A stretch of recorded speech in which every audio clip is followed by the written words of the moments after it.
Welcome to Armchair Expert. I'm Dax Shepard. Hi, Monica Padman. Hi. How you doing? Good. Doing good?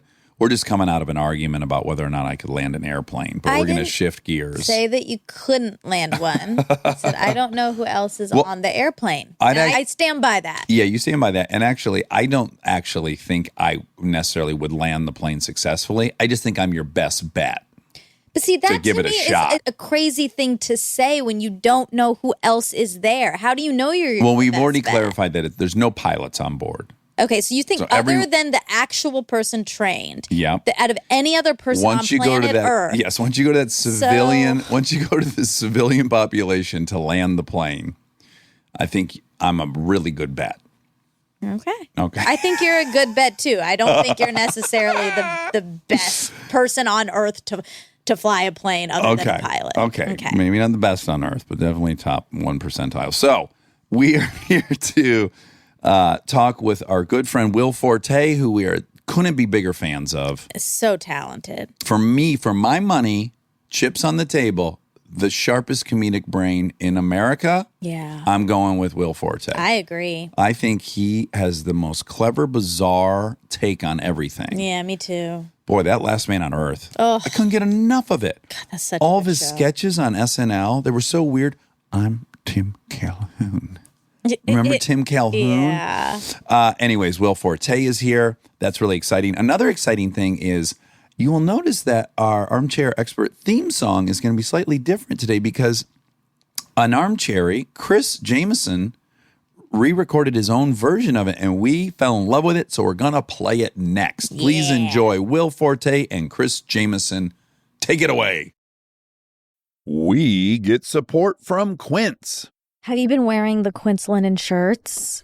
Yeah, I've been wearing them a suspicious amount. Yeah, European linen ones, they're $34, which is genuinely insane for how nice they are. It doesn't even make sense. Well, here's the deal. They work directly with the factories, cut out all the middlemen, so you're paying for the actual quality and not some brand's marketing budget. Everything's 50 to 80% less than comparable stuff. I love it because it's all very classic and traditional, and I know I'm going to be able to keep it for a very long time, and the quality's off the charts. That's true. The style is very consistent. Whatever you get there, you walk down the street, you're going to look good. They have these lightweight cotton sweaters, which I love for when it cools down at night. It's a nice drape around your shoulders in the summer and then throw it on when it gets a little cool. And it's not just clothes. They do home stuff, ding, ding, ding, travel stuff, everyday essentials. It's all the same model, quality without the markup. Make your summer wardrobe easier. Go to quince.com/Dax for free shipping on your order and 365-day returns. Now available in Canada too. That's QUINCE.com/Dax for free shipping and 365-day returns. Quince.com/Dax.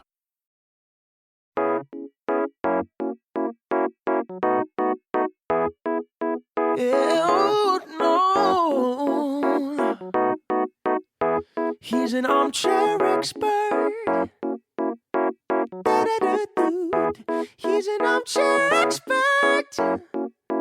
Oh, and he's an armchair expert. He's an armchair expert. Oh, no. Oh, sitting in his attic in a comfy chair. Dax and Monica hearing every story shared. Never one to judge, but always recognize every single life, it has its own storyline. All the ups and downs, all the highs and lows. Sharing struggles in our life is how we grow the most. So grab a drink and let's prepare our ears for the man in the comfy chair. He's an armchair expert. He's an armchair expert. He's an armchair expert. He's an armchair expert. Oh. Will Forte, you did what basically I won't do, which is go from west to east anytime after 2 p.m. in Los Angeles. It gets really, really soupy out there, and at about 8 or 8:30 at night, it clears up a little bit. But yeah, anytime between 2 o'clock and about 8 o'clock, it's you're dead. Madhouse. And I apologize for that. I really wish I could have got you in here at like 10 or something, but I was my working. I feel I have a plan- lot of guilt. Okay, walk me through your original plan. Just so you know, one of my high school friends, this guy Mike Muller, I was going to go eat lunch with him, which was going to be on this side of town. So I was going to be heading over. Oh, you're going to have a whole day over here. Yeah, and then he couldn't do it, so we're doing that tomorrow. so that. Do you want to spend the night? Fault. Do you want to spend the night I would out like here? to make the most of it. Yeah, we have a guest room. You were just telling me on the way in, because I was explaining to you where we live versus where we're at currently. Yes. And you said that you had been to Kristen's old house. Yes. Yeah, when were you in Fanboys? I was in a reshoot of Fanboys. Okay. God, wait. I mean, this would have been Pre me. yeah. I've been around for 11 years, so it was probably 12 I think years it was ago or right something. about when you guys were just about to start dating. Okay. Yeah. But that house was quite incredible. Oh my God, it was this beautiful view of the valley. It was great. Yeah, and outrageously big. Yeah. So I don't know what thoughts you had when you went up there, but when I went there the first time, I thought, she's really making a lot of money on Veronica Mars. Yes. But then it turns out she wasn't. Oh, is that right? Wait, so how'd she have this house? I don't know. Because, I mean, it was a spectacular house. It was palatial, right? Yeah. That's an adjective we would use. Yeah. Oh, yeah, yeah. So I was not going to read about you at all. I wasn't going to research you at all because we know each other. Yeah. Yeah. Not as much as I'd like to, but we know each other. Yeah. And I am so delighted I did. Because I got to say, there's a lot of counterintuitive stuff. Oh, I'm interested. Yes. Well, let's just start. First of all, you're from California. Yep. Grew up outside San Francisco, a place called Lafayette. So Moraga till I was 13, and then the next town over, which is Lafayette, till I went to UCLA. Well, first of all, I was delighted to find out that we're both Bruins. Oh, I didn't know you were Isn't a Bruin. this exciting? I probably did at some point. I don't know. I didn't know you were, and I like to think I stay on What top was your age, or what was your years there? I graduated in 2000. Okay. I was 93. I took the first level of the groundlings, and I want to say 96 or 97.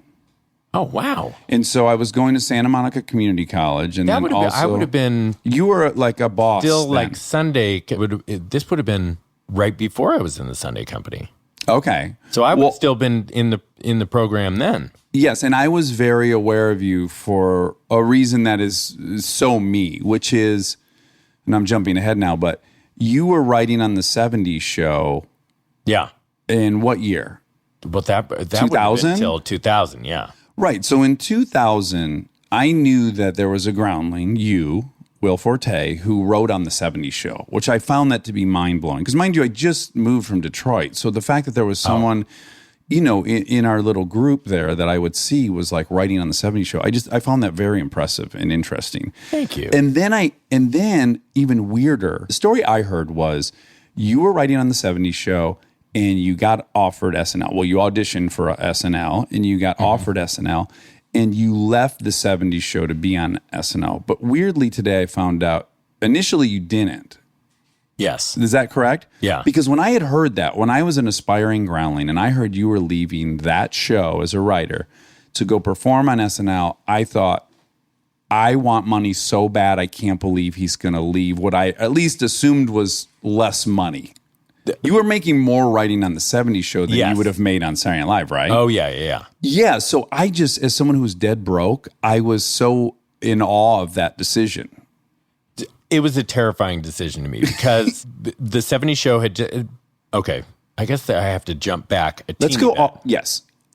Your story's so absolutely shocking to me that you actually majored in history at UCLA and became a financial planner. The timeline is I went to UCLA. Yeah.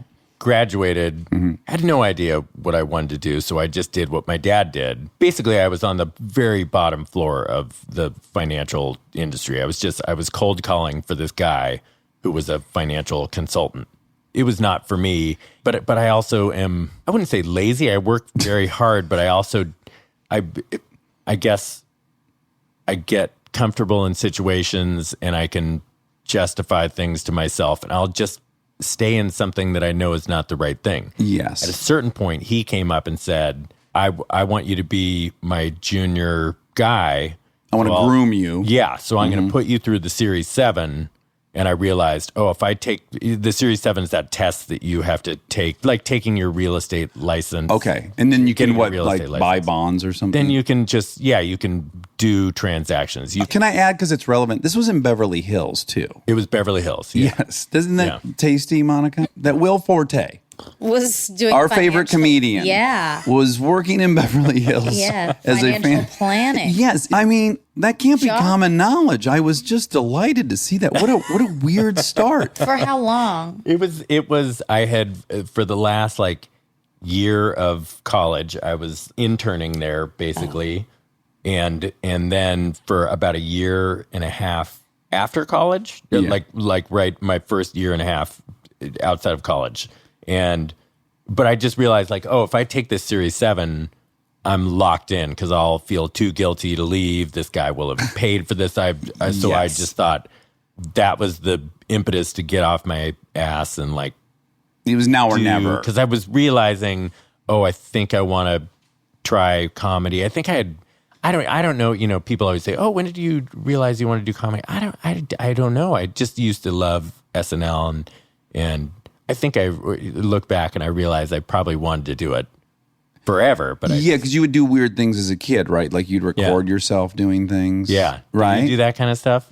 I didn't have a device to record with, but I would, this is so embarrassing. when I'd comb my hair in the morning, I would get distracted with the notion that I was on Letterman, and then I would, imagine the questions he'd be asking me, and then I would answer them in the mirror, and I would just do my appearance on Letterman like all the time. So I don't really know where to file that. To your point, I wasn't like thinking I'm going to be on TV, but somehow I thought I'm going to be on Letterman. What was it like the first time you went on Letterman then? Oh my gosh, I was giddy. I was just elated to be staring at him in person. Yeah. And he seemed to like me. You know, it can go one way or another. And I was like, I was feeling that, I'm one of the people he seems to like. This is amazing.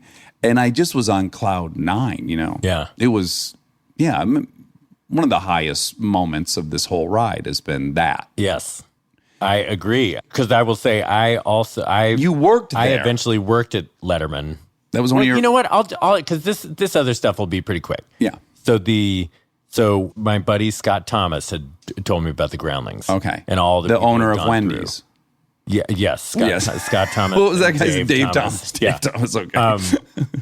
So he told me about it, and so it was on my radar, and I had started writing while I was still at the financial place. Smith Barney Shearson. Oh, it sounds so much like a financial place. Yeah. Anytime you got Barney in the name of I something. wish it was E.F. Hutton. You know, I love those ads. But so I had started writing with my friend Ann, and we wrote a couple scripts, and got an agent, and then I started doing the Groundlings and got a job on the Jenny McCarthy sketch show. Which again, this all gets so ironic and dovetaily because did you know Melissa yet? I didn't. Okay, so Melissa McCarthy and Jenny McCarthy are cousins. So how weird though that you would then your first. So I writing met job- her there because she was just a PA, and I remember her saying, "Oh yeah, I want to go to the Groundlings." Oh, she hadn't started yet. No, she hadn't started. She was talking about how she was going to start the program, and I was, in my head, I'm like, "Oh, have fun." But like 95% of people who go to the Groundlings don't make it. Or I think more it's than even 95%. it's even worse. Yeah. So I was just like, "Oh, that's nice," Not in a mean way, but you're just thinking just because the odds are against everybody. The odds were against me at the time. 100%. I'm still at that point. I was in the Sunday company, and there was no guarantee that I would get into the actual main stage show. So, the chances of this person trying out, you're just like, oh yeah, good. It's in the best of luck, not knowing this person would be the best maybe Groundling of all time. I mean, really ironic. I'm pretty sure that the very first time she was ever on TV was we were cops together. It was this huge sketch where they needed as many people as possible because there were a ton of people stuck up in this tree. And so she and I were cops. On the Jenny McCarthy sitting show. Sitting on this tree branch. Yeah. Mm-hmm. On the Jenny McCarthy show. I think I would have to ask her, but I'm pretty sure that was the first time she was ever in a sketch or on TV. So that's kind of fun. Well, similar to my obsession with you having been a writer on the 70s show while I was going through the program, I was, Melissa and I were peers. We were in a comedy troupe together. And oh, really? I didn't know that. Oh, yeah. I was blown away that she had a blood relative that was Jenny McCarthy. Like I thought that was just mind blowing that her cousin was famous and everything. I mean, that's how brand new to everything I was. Oh yeah, no, I was I was the same way. It was. So had so Will exciting. just left? Had Will Ferrell and Sherry had just left when you got into the Sunday Company to go to Saturday Night Live? They had left a while before, because I remember I went when I first was thinking about going to the Groundlings. I thought I'll check out a show. So I went, and I saw a Sunday show, and the people in the show were Will Ferrell, Sherry O'Terry, Chris Kattan, Anna Gasteyer. Oh my gosh! I thought, this is an amazing place. Not knowing, these are all going to be like these superstars. Yeah, it's like your first basketball game you saw Michael Jordan play. Yeah. Okay, so I'm going to go a little further back, because I do think there's all these interesting, again, counterintuitive things that I didn't know about you. Okay. One is you're from California, and I find that unique and interesting. But in high school, you were on the football team. Yep. You were a swimmer. Yes. Yes. You're shaking your head. I was a very good competitive swimmer as a 6, 7, 8, 9, 10, 11-year-old. Okay. Then I got burnt out, and I just stopped. And then I tried to start up again in high school, and I was more of like a kind of team cheerleader who would practice with the team. Always knew where the towels were and everything. I don't even know if I ever made varsity, but okay. But then you were also class president. I was class president. Yeah, my freshman year, I was class president. And this is no assessment of what I think when I look at you. It's very unconventional for a successful comedian to have been popular. Yes, been accepted and popular and happy. I just, generally speaking, you feel like an outsider, and you kind of want to make fun of all the people that you wish you were. I was just shocked to see that you pretty much crushed in high school. I was a nice person. I was a good, nice person. I had a lot of friends because I was just nice to everybody. Mm-hmm. So and I feel like I was my best self in high school and college a little bit too. But college, I don't know. I would just treat people the way I would want to be treated, and regardless of clique or whatever. What strata they were in high school. And my sister, and I learned a lot of that from my sister, who's the same. And I don't know, we were just Forte kids were nice kids. They were nice kids. And do you think that's just biologically, or were mom and dad really prioritizing that? My mom's super nice too. She is. We have a pretty good, loving family. Yeah, I don't know where that came from. Mm-hmm. I mean, it had to come from my parents, I'm sure. Right. But my sister was the same way, so I was like, oh, she's pretty cool. How many grades older was she? She was 2 grades older. Okay. That's that's very helpful, isn't it? Oh, yeah. To arrive in high school and you're scared, but she was friends with every single person. Everyone loved her. She was, right, beautiful cheerleader, homecoming. Oh, really? Queen. Did she have cool boyfriends that took you under their wing? She did have some very nice boyfriends. She was good at picking boyfriends. They were good, good people. She would never bring home some guy who was, you'd go oh, I don't like this guy. Right. It was always, anytime, if she would ever bring home somebody that you weren't super into, it would be more oh, he's kind of boring. Right. But never he's gonna jump railroad tracks and kill her or something. Yeah. Okay. He's got a pack of condoms and falling socks out or something. And that's where people keep them, right? In their socks. Yeah. I always kept a few in my socks. And then you joined a fraternity at UCLA. I did. I joined Lambda Chi Alpha. Again, I have this stereotype in my head of what someone who joins a fraternity is. Now, again, I've been proven wrong because my best friend Nate Tuck was in one too, and he's the loveliest guy ever. But I do have this, weird stereotype in my head of them being super alpha and chest pounding and, occasionally date raping. So I just see that's in my mind what it is. So when I can't imagine you being attracted to that, but maybe this certain fraternity, were they artsy or something? Well, it's hard justifying going into a fraternity when you look back. It's, you realize it definitely was not a super meatheady fraternity. And also going to UCLA, as you know, it's a huge place. But You know? I mean, there were definitely some meathead Bros. fraternities there, and there were some guys who were, but there were some guys that I'm still really close friends with. The fraternity was like a non-hazing fraternity. Okay. But was that rare then? Yeah, It was. that way. I mean, yeah, that was pretty rare. Yeah. And was Dad So- in a fraternity? What? My dad was in a fraternity, Okay, so I think a so- lot of that period was like It sounds like you were following doing Dad's what my playbook. dad. Yeah, exactly. Did he go to UCLA?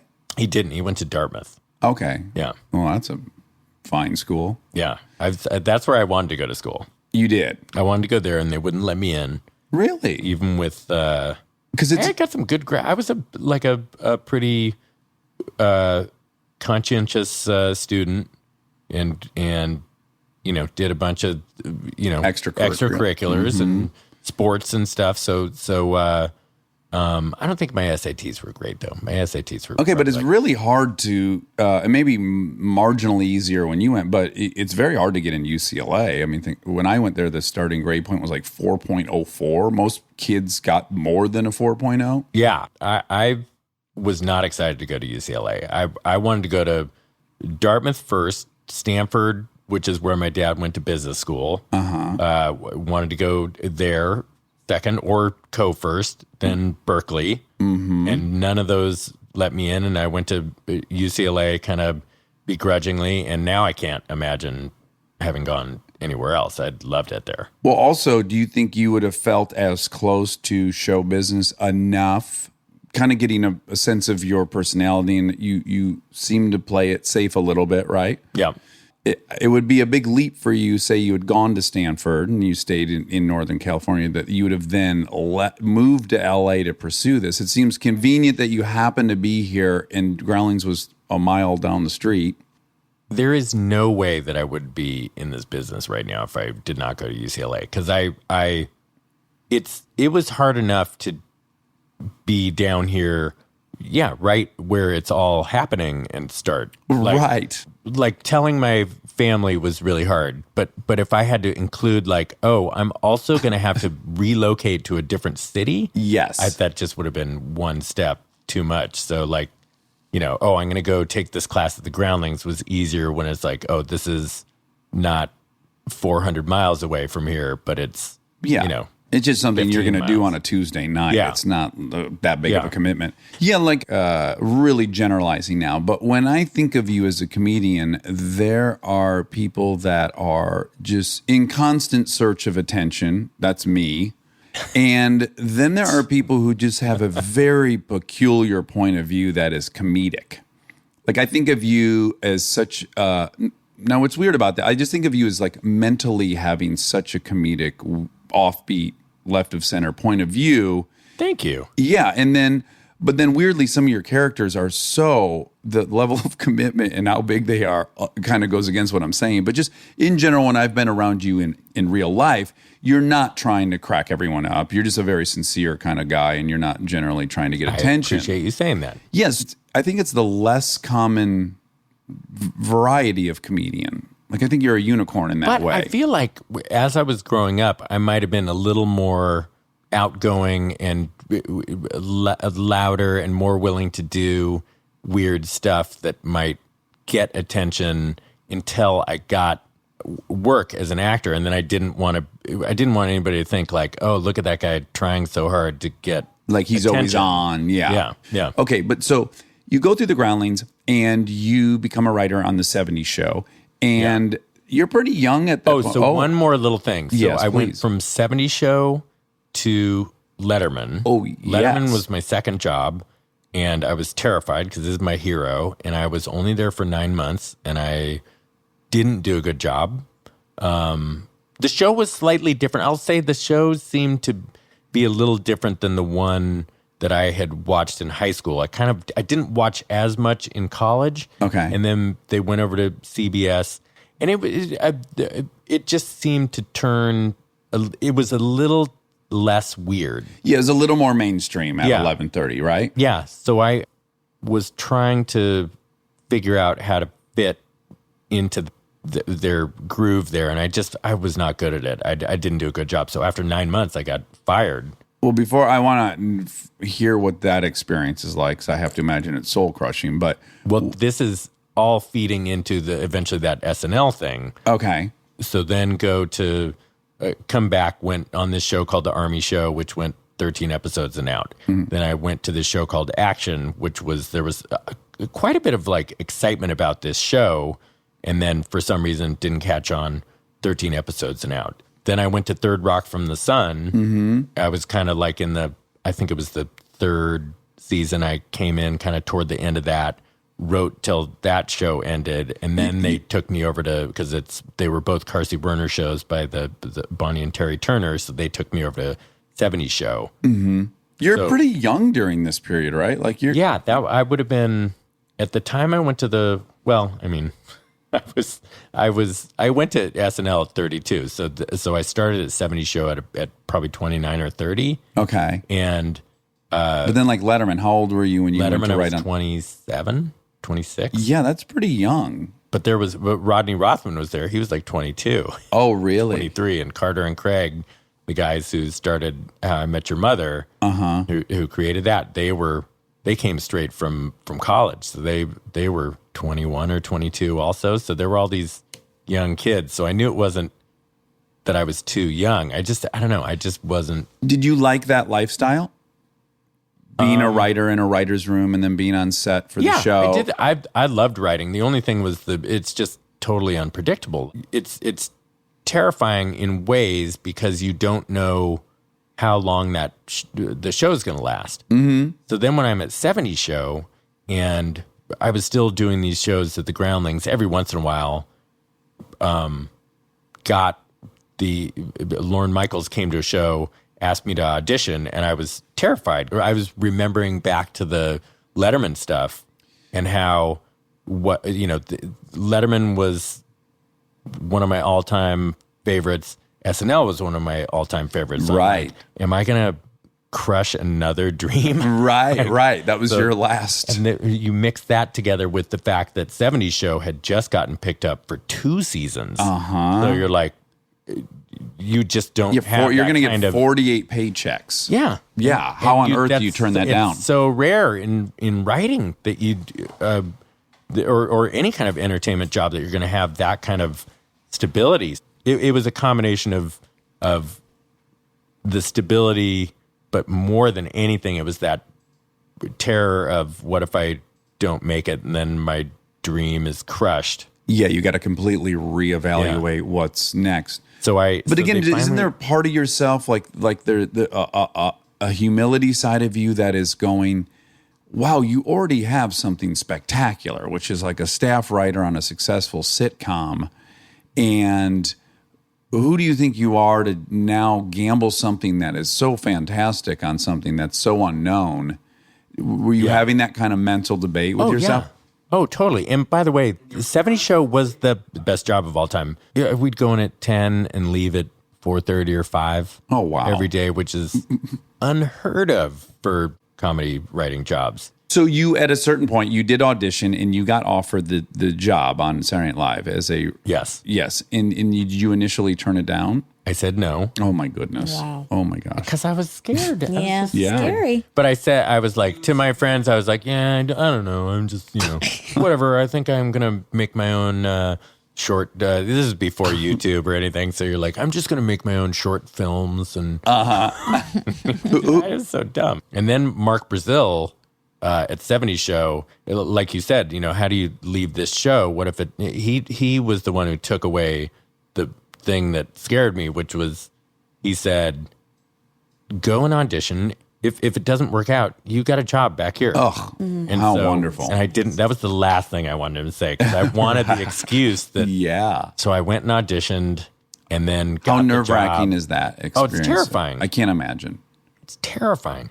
I went in with a job that I had to go back to. Like, I can't imagine how, like, if you're going in with nothing, how terrifying that would be. So yeah, it's scary. But the good thing about it, like, I've always been horrible at auditioning, but with SNL, you get to do your own stuff. Like, it's all, you don't have to interpret what you think they're looking for. You can just bring your 3 or Do 5 your best thing. characters that Yeah. you've proven on the stage at the Groundlings, right? Yeah. And that's what you did. How many characters did you end up doing? You're supposed to do 3 and 3. That's kind of the 3 characters, 3 impersonations. I did 4 characters and 2 impersonations because I'm not very good at impersonations. Yeah, who were your impersonations? My impersonations were Martin Sheen, Okay. who I mean, I don't do a Martin Sheen. I never did. Okay. But it was, What does he even sound like? Hey, I think I came in and I said, "Hey, I'm Martin Sheen, and I've had a cold. So if the cold's kind of going away, so if it doesn't sound like me, it's because of the cold. But if it does, if it does, then I guess the cold's gone." or something like that. The sign of any great impersonation is how frequently you have to say the person's name who you're impersonating. Like Yes. I had a sketch at the Groundlings where I was doing Wilford Brimley. So I just kept saying Wilford Brimley. I think if you heard it enough, you started assuming I sounded like him or forgetting what he sounded like. Stay tuned for more Armchair Expert, if you dare.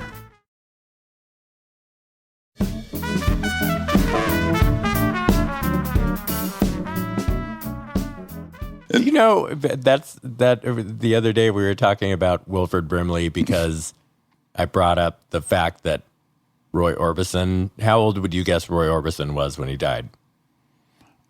I'm like 85, I guess. He was 52 Oh. or maybe 53. Oh my God. He looked my like God. he was 50 when he was 20. No That- disrespect to the Orbison family. That Their genetics, but then Wilford Brimley, when he was doing Cocoon, he's I think in his 40s. Oh my God, yeah, he's playing a grandfather, nuts? right? Yeah. It is nuts because, and the way you know it's nuts is every time I hear he's still alive, it always kind of shocks me. I'm like, well, no, that guy was very old when I was young. Yeah. But to your point, he was playing he's 60 probably- when he was 40. Yeah, he's probably in his 70s now. Well, my daughter got into the Golden Girls. She's only 5, but for whatever reason, she likes the Golden Girls. And I was watching, and those women are quite young. Yeah. Like they're not Yeah. grandmas when I watch it. They're pretty young.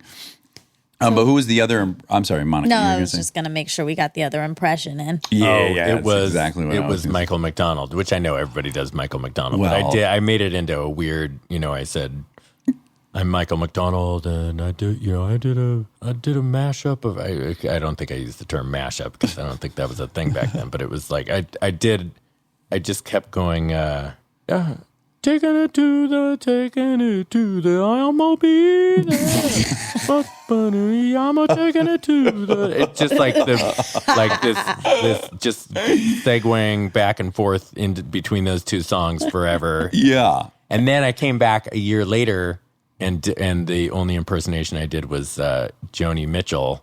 But I said I have an album of covers, and this is my cover of Mamas Don't Let Your Babies Grow Up to Be Cowboys. And then it was Mamas Don't Let Your Babies Grow Up to Be Cowboys. Do not let them drive in old trucks. And so it was, Why did you go back? okay, so I said no the first time. And they made you re-audition? During that year, I was like, oh, I made a huge mistake. Like that was my one shot to do it. You can't not pursue a dream because you're scared. Yeah, you're won't. ensuring failure by not doing it. Yeah. And you must be in a very select group of people who've turned that show down, are you? Do you even know those numbers? Like, has Lauren ever pulled you aside and said, by the way, you're one of only 3 people that turned it down? I think it's a small number, Just but I don't you. know. I don't know. I feel like somebody else has had to at some point. Yeah. But that's incredible. It was not as punk rock a move as it sounds now in It was retrospect. more like, thank God they came back the next year and asked if I would reconsider, and I said I would love to, and so they said, come, you'll have to audition again just for just to go through the process. And so I said Standards sure. and practices Yeah. insisting. So I you did come back. basically what I did, but I changed up the impersonations and then did it. So those are the impersonations. The characters I did Tim Calhoun. My favorite, by the way, is- my absolute favorite. thanks. Was it you, Monica? Yeah. Just 2 weeks ago, I forced Monica to sit through all the Tim Calhouns I could It wasn't find. forcing. It was a joy. Well, I mean, forcing that you didn't have an option. Sure. You were going to watch those, but you loved them. Yeah. Oh, yeah. I mean, Thank you. I find myself doing Tim Calhoun all the time. Tim Calhoun.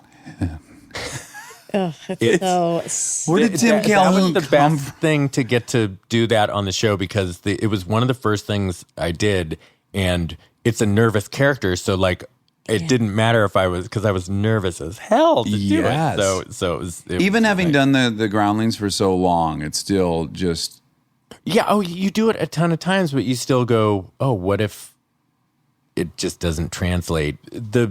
Basically the thing that I used to do at the Groundlings was word for word. For the very first time I did it on SNL was the one that I did at the Groundlings. Right. I think that's one of the things. I think that Tina had come to see the show once, Tina Fey. In L.A.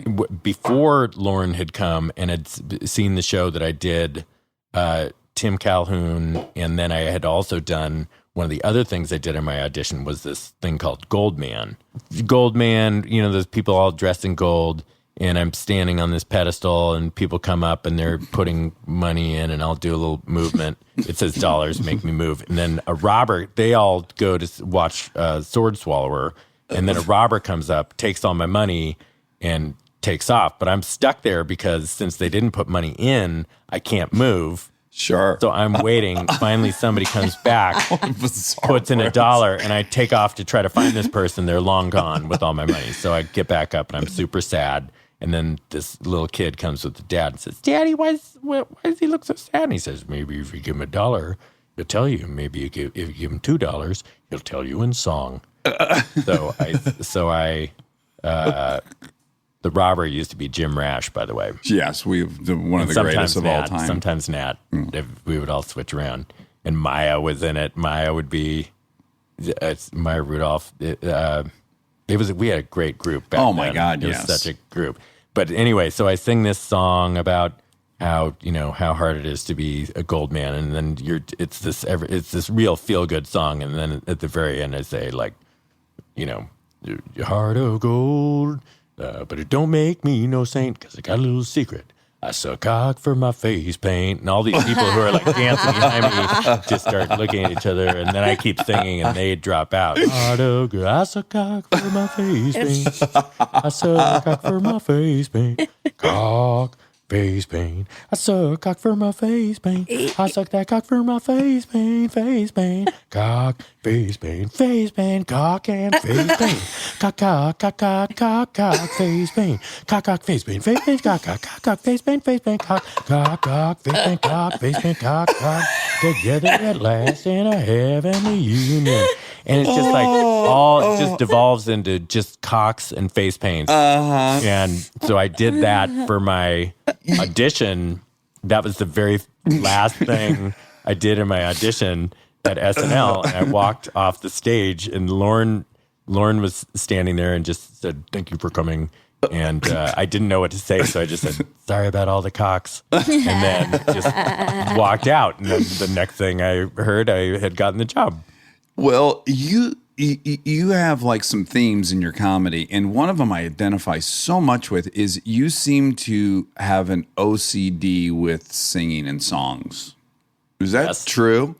Sure. Is that a good observation? Because OCD in what way, though? What do you mean? Well, like, so I find myself, this drives my wife crazy, is I find myself singing the same song almost all day long around the house, and I'm switching out many of the lyrics for cock and balls or shaft and buns, and I just go through the same song, and I basically either can't stop doing it or I'm not even aware that I'm doing it. It's almost, I would do one. I associate it with a tick. Well, like, that song, This Christmas, it's an R&B Christmas song, but it goes do do do do do do do do do. I suck my dick, work my back, stretch my shaft. Do do do do do do do do. I squeeze my bones, stick them on nuts, grab their balls. Do do do do do. And I can just get stuck on that thing, and I try to think of new words for squeeze the head, pinch the balls, squeeze the shaft. If it ain't broke, don't fix it. Yeah. And when I see like Last Man on Earth and your character is like singing all these weird songs and play, I assume, I guess, that you're in your house kind of just doing it in the back of your mind all the time. Are you plagued with that, or? Well, I love singing. And Okay. when I used to be at SNL, Sudeikis and I would just go do karaoke.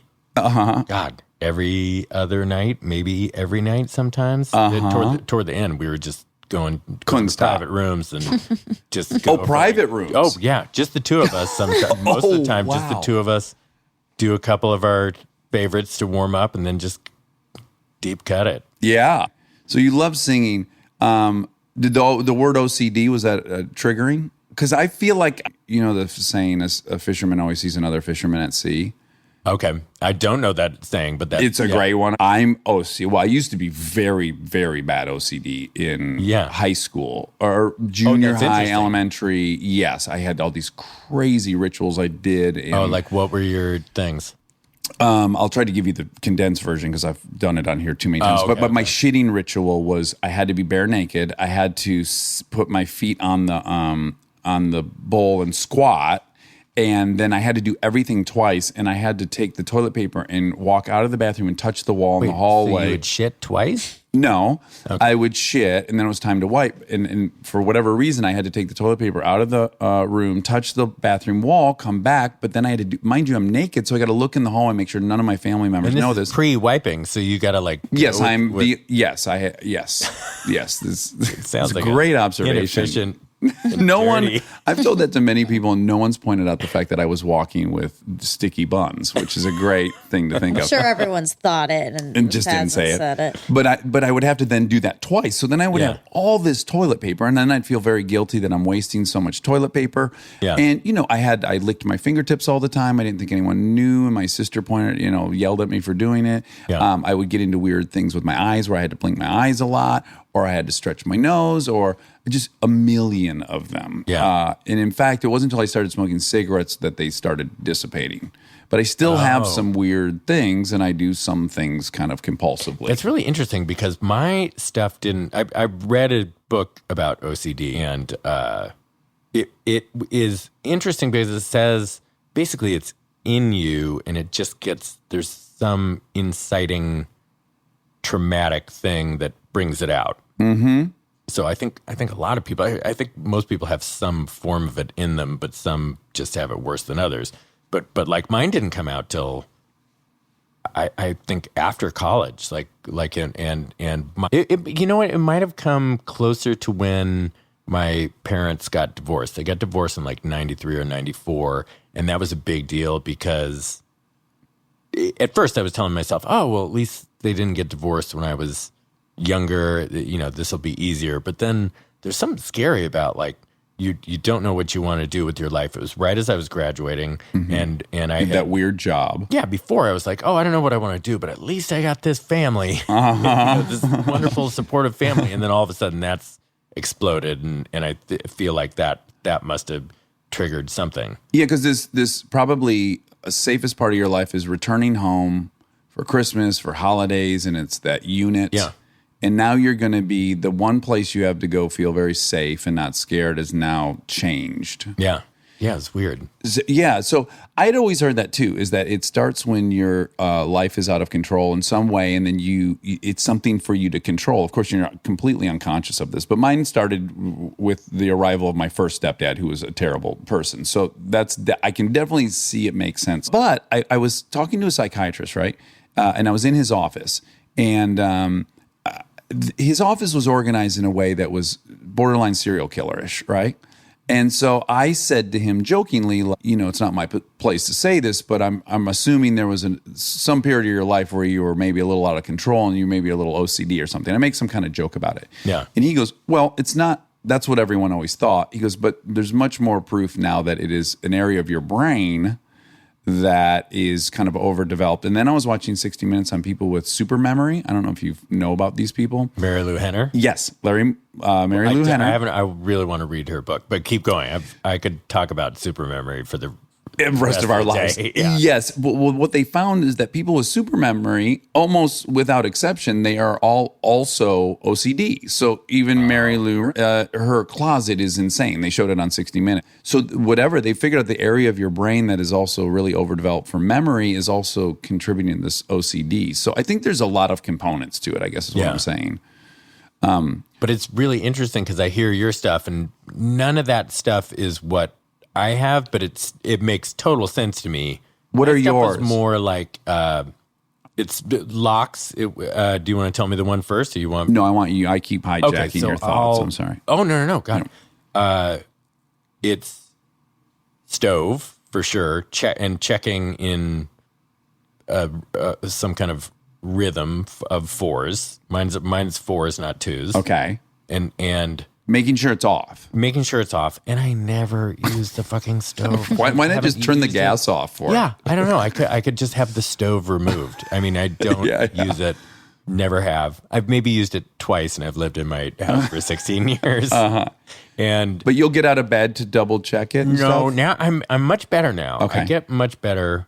And sometimes I don't even check now. I feel like I've gotten through the worst of it, but I always thought, it's just these two things, and then checking faucets, making sure that I don't want to burn the house down, I don't want to flood the house. So I make sure that, I have this pattern with the shower and the faucets also. I don't know what that's all about. Right. And thank God I don't have some people have it to such a degree that they can't even leave the house and stuff. Oh, and it threatens their health. Like they wash their hands to the point that the skin falls off and stuff. Yeah. And I've that general stuff, but then it's also like I always thought that's the extent of it, is just those things. But then I've realized the older I get, the more you realize, it's in every part of my life in little ways. Like it's what makes me not be able to stop working and be when I'm in a work situation, like I don't always need to be working, but when I am working, I'm working.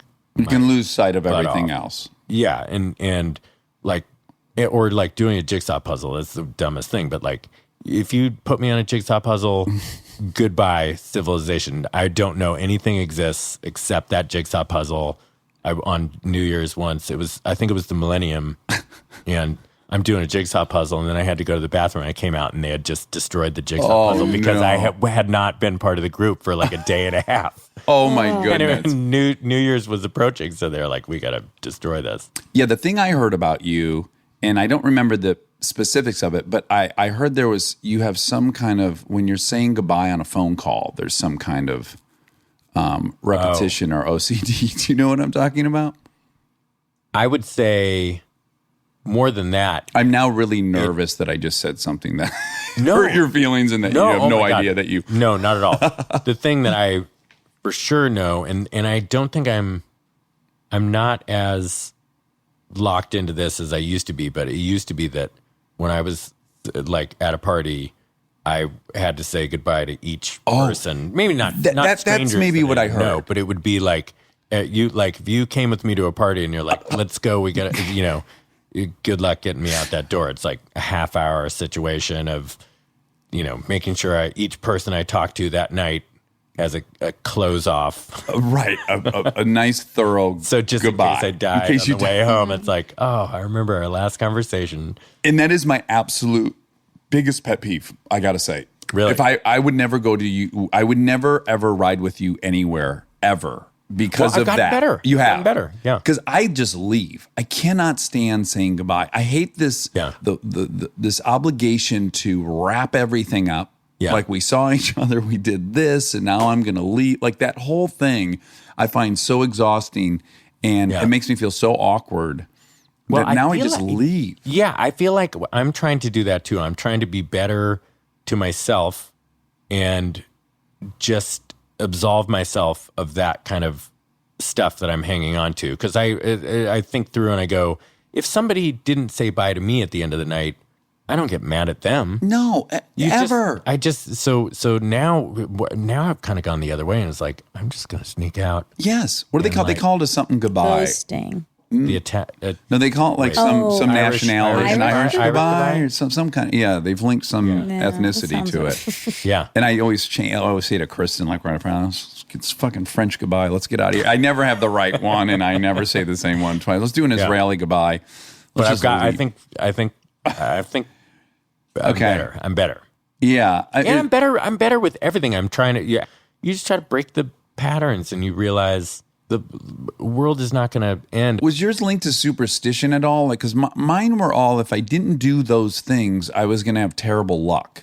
Yes, as a plane flight came up, it would always be like, I need to do this or the plane's going to crash. Right. Like if I was running, some of these things would be physical challenges. Like I need to finish in this certain amount of time or my plane will crash. Yes. And every once in a while, I wouldn't finish in time and my plane didn't crash. And it's like, well, right. or I would get on a plane and I do crosswords and like, okay, got to finish this and do one round of drop 7 and get over 300,000 on drop 7, which is a dumb game that I'm totally into on my phone, and would usually be able to pull it off. But if I didn't, the plane wouldn't crash. And it's like, Right. nobody, the gods are not going to punish everyone on this plane because of my. Oh, right, because you didn't hit 300. Yeah, mine Yeah. was Van Halen Jump. If I heard that song one time, I was going to have the worst luck imaginable, and I had to find a way to hear the song a second time. So if it was like on the you had to radio, hear it twice. Yes, everything for me was twice. Like doing any one thing made things uneven, and I had to make them even. It was so bizarre. Oh, that's interesting. But you also realize there are other people on that plane who have superstitions too, and it's so I can't control their superstitions. And You're right. I so- never think I'm going to be the victim of someone else's superstition. Yeah. Okay, so you find yourself at Saturday Night Live. You finally get there, and according to what I read, for you, the first 3 years it really takes you a while to get kind of comfortable and relaxed there, right? Which, come to find out, as more and more cast members talk publicly, it sounds pretty common. There's a lot of people that were very riddled with all this. It's funny because when you're just watching on TV, you assume all these people are just like having the best time of their life, and some people are like Fred. Fred and I came in the same year, and Fred was just had no fear of performing. He loved it, and we'd get to the end of a season, and he couldn't wait for the next season to start. Yeah. I was like, if this hiatus lasted 10 years, I'd be fine with it. yeah. I was excited about writers' strikes. It was so interesting. Yeah. When I think of you in my mind, I think of Fred quite often because having been in the Groundlings, there are members in any kind of comedy troupe where they're your favorite member, and rarely is it the person that crushes the most for the audience. Like there are comedians, and generally I think we gravitate, like in the Groundlings, or I have to imagine at Saturday Night Live, where like the weirder take on something becomes the thing. So I can imagine that they must have loved you during the sketch pitching phase of that show, because I have to imagine you brought in just the most bizarre ideas, and it was probably very entertaining. I definitely would pitch some weird things, and Fred and I would write a lot of super weird things together, and they would sometimes go very well at the table read and then knock it in. Well, I was going to say that becomes it certainly was the case when I was in the Sunday Company. My friend Guy Stevenson had the weirdest mind of all of us. Half of his sketches were about robots. Just that was a given. Like of the 6 sketches he brought in on a Wednesday, 3 of them were going to be about robots, and you couldn't wait to see what thing was going to happen to robots this week. And it can be a little bit misleading because we would he was our comedian, you know what I'm saying? Yeah. But then you go see an audience who doesn't sit and watch 96 sketches on a Wednesday night, so they're not dying to see something completely different. So I would imagine it gets hard to navigate what your stuff is, but broadly appealing. Was it difficult for you to assess which one of your sketches were going to be big and which were not? Well, my thing going in was always like, I'm going to do the stuff that I like. I know that it's not real mainstream, so I have to. So just remember, like, not as many people are going to like it probably, but was like, I'm just going to keep doing the stuff that makes me happy and be prepared that it's not going to be like mainstream hits. And so, and sometimes there'd be something that would just somehow break through all that. Yeah, a little bit, but I was never attempting to do something that would be a hit for an audience. It was just like stuff that we felt like was fun for us. Like MacGruber, we had no idea that people would like that. Was that probably, am I wrong in saying that was your most successful, that came back the most often and stuff? I think so, yeah. That's probably the one that most people would know. Yeah. I would think. And also that was like me and Yorma and John Solomon together doing that. Like if I'll do stuff on my own, it'll probably be super weird. It would be. And by the way, those guys are also very weird, but Yorma, he and the Lonely Island guys they are can so good at like package. doing weird stuff that somehow is relatable and yeah. It's subversive almost. It's in a very palatable it's package. no less weird. It's just like, and Wig. Yeah, Dick in the Box. Like somehow Dick in the Box shouldn't work, but they cracked that somehow where it's hugely appealing. And Wig is the same way. It's just like, her stuff is so weird and just like as weird as it gets, but she's able to do it in such a way that like just everyone loves it. Yeah. Farrell's the same way. I was never able to fully figure out how to do that. I think my stuff was more like, oh, you either love it or you hate it. Yeah. You hate it. And were you comfortable with that? Like, how human are you? How detached are you? Would you have all these different cast members and some of them are breaking out in this way or that, and did that stuff occupy your thoughts at all? Yeah, even having prepared myself mentally for that, you still like there are times that you go like you have a little professional jealousy, but we're all like family over there, so you're super happy for your friends, and also you're just human, so there's always going to be a little bit of like, oh well, why can't my sketch be popular? Why can't? Yeah, so it's not even that you're like rooting against the person. It's just like, boy, it'd be great if I had that. Yeah, exactly. Part of the equation as well. Yeah. Stay tuned for more Armchair Expert, if you dare.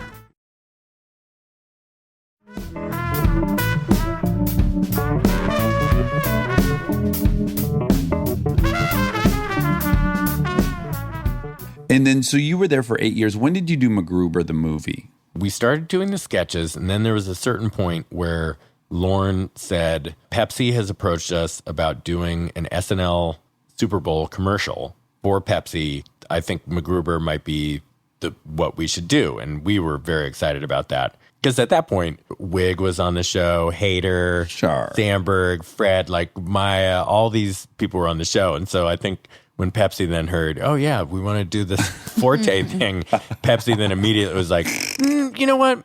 Never mind. So Lauren said, well, Pepsi doesn't want to do it anymore, but I say, let's still just make it. And then let's make it so good that they want to do it. And so we said, yeah, okay, we'll go for it. Well, that's cool. So we made these Pepsi ads without their permission and then showed it to them, and they said, yeah, we do like this. Oh. But then the weird thing was we made 3.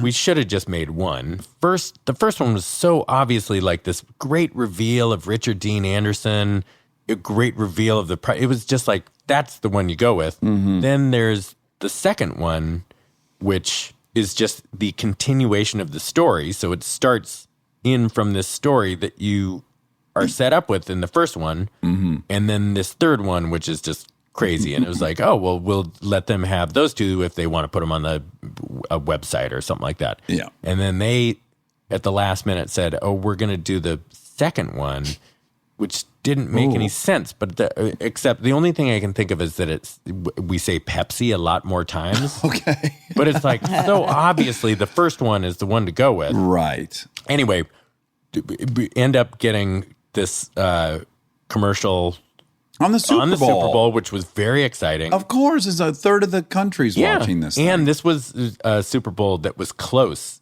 going into the fourth quarter, and we were supposed to be, the ad was playing in the fourth quarter, I think, or the end of the third quarter. So it was, a lot of people saw the wrong commercial play, but that's all right. But it's still very exciting. So Lorne had, I forget which movie studio it was, but they said, have you ever thought about a MacGruber movie? And he asked us, and we said, oh, that's weird, but yeah, we'll start thinking about it. And then as we were thinking about it, that studio said, never mind. They Pepsi'd us and said, like, never mind. We don't have this interest that we said we had. But Lauren said, you know what? Write it anyway. Like he was so great about just do it. I'm going to figure out a way to get it done. Well, can I tell you something right now? This is from the bottom of my heart.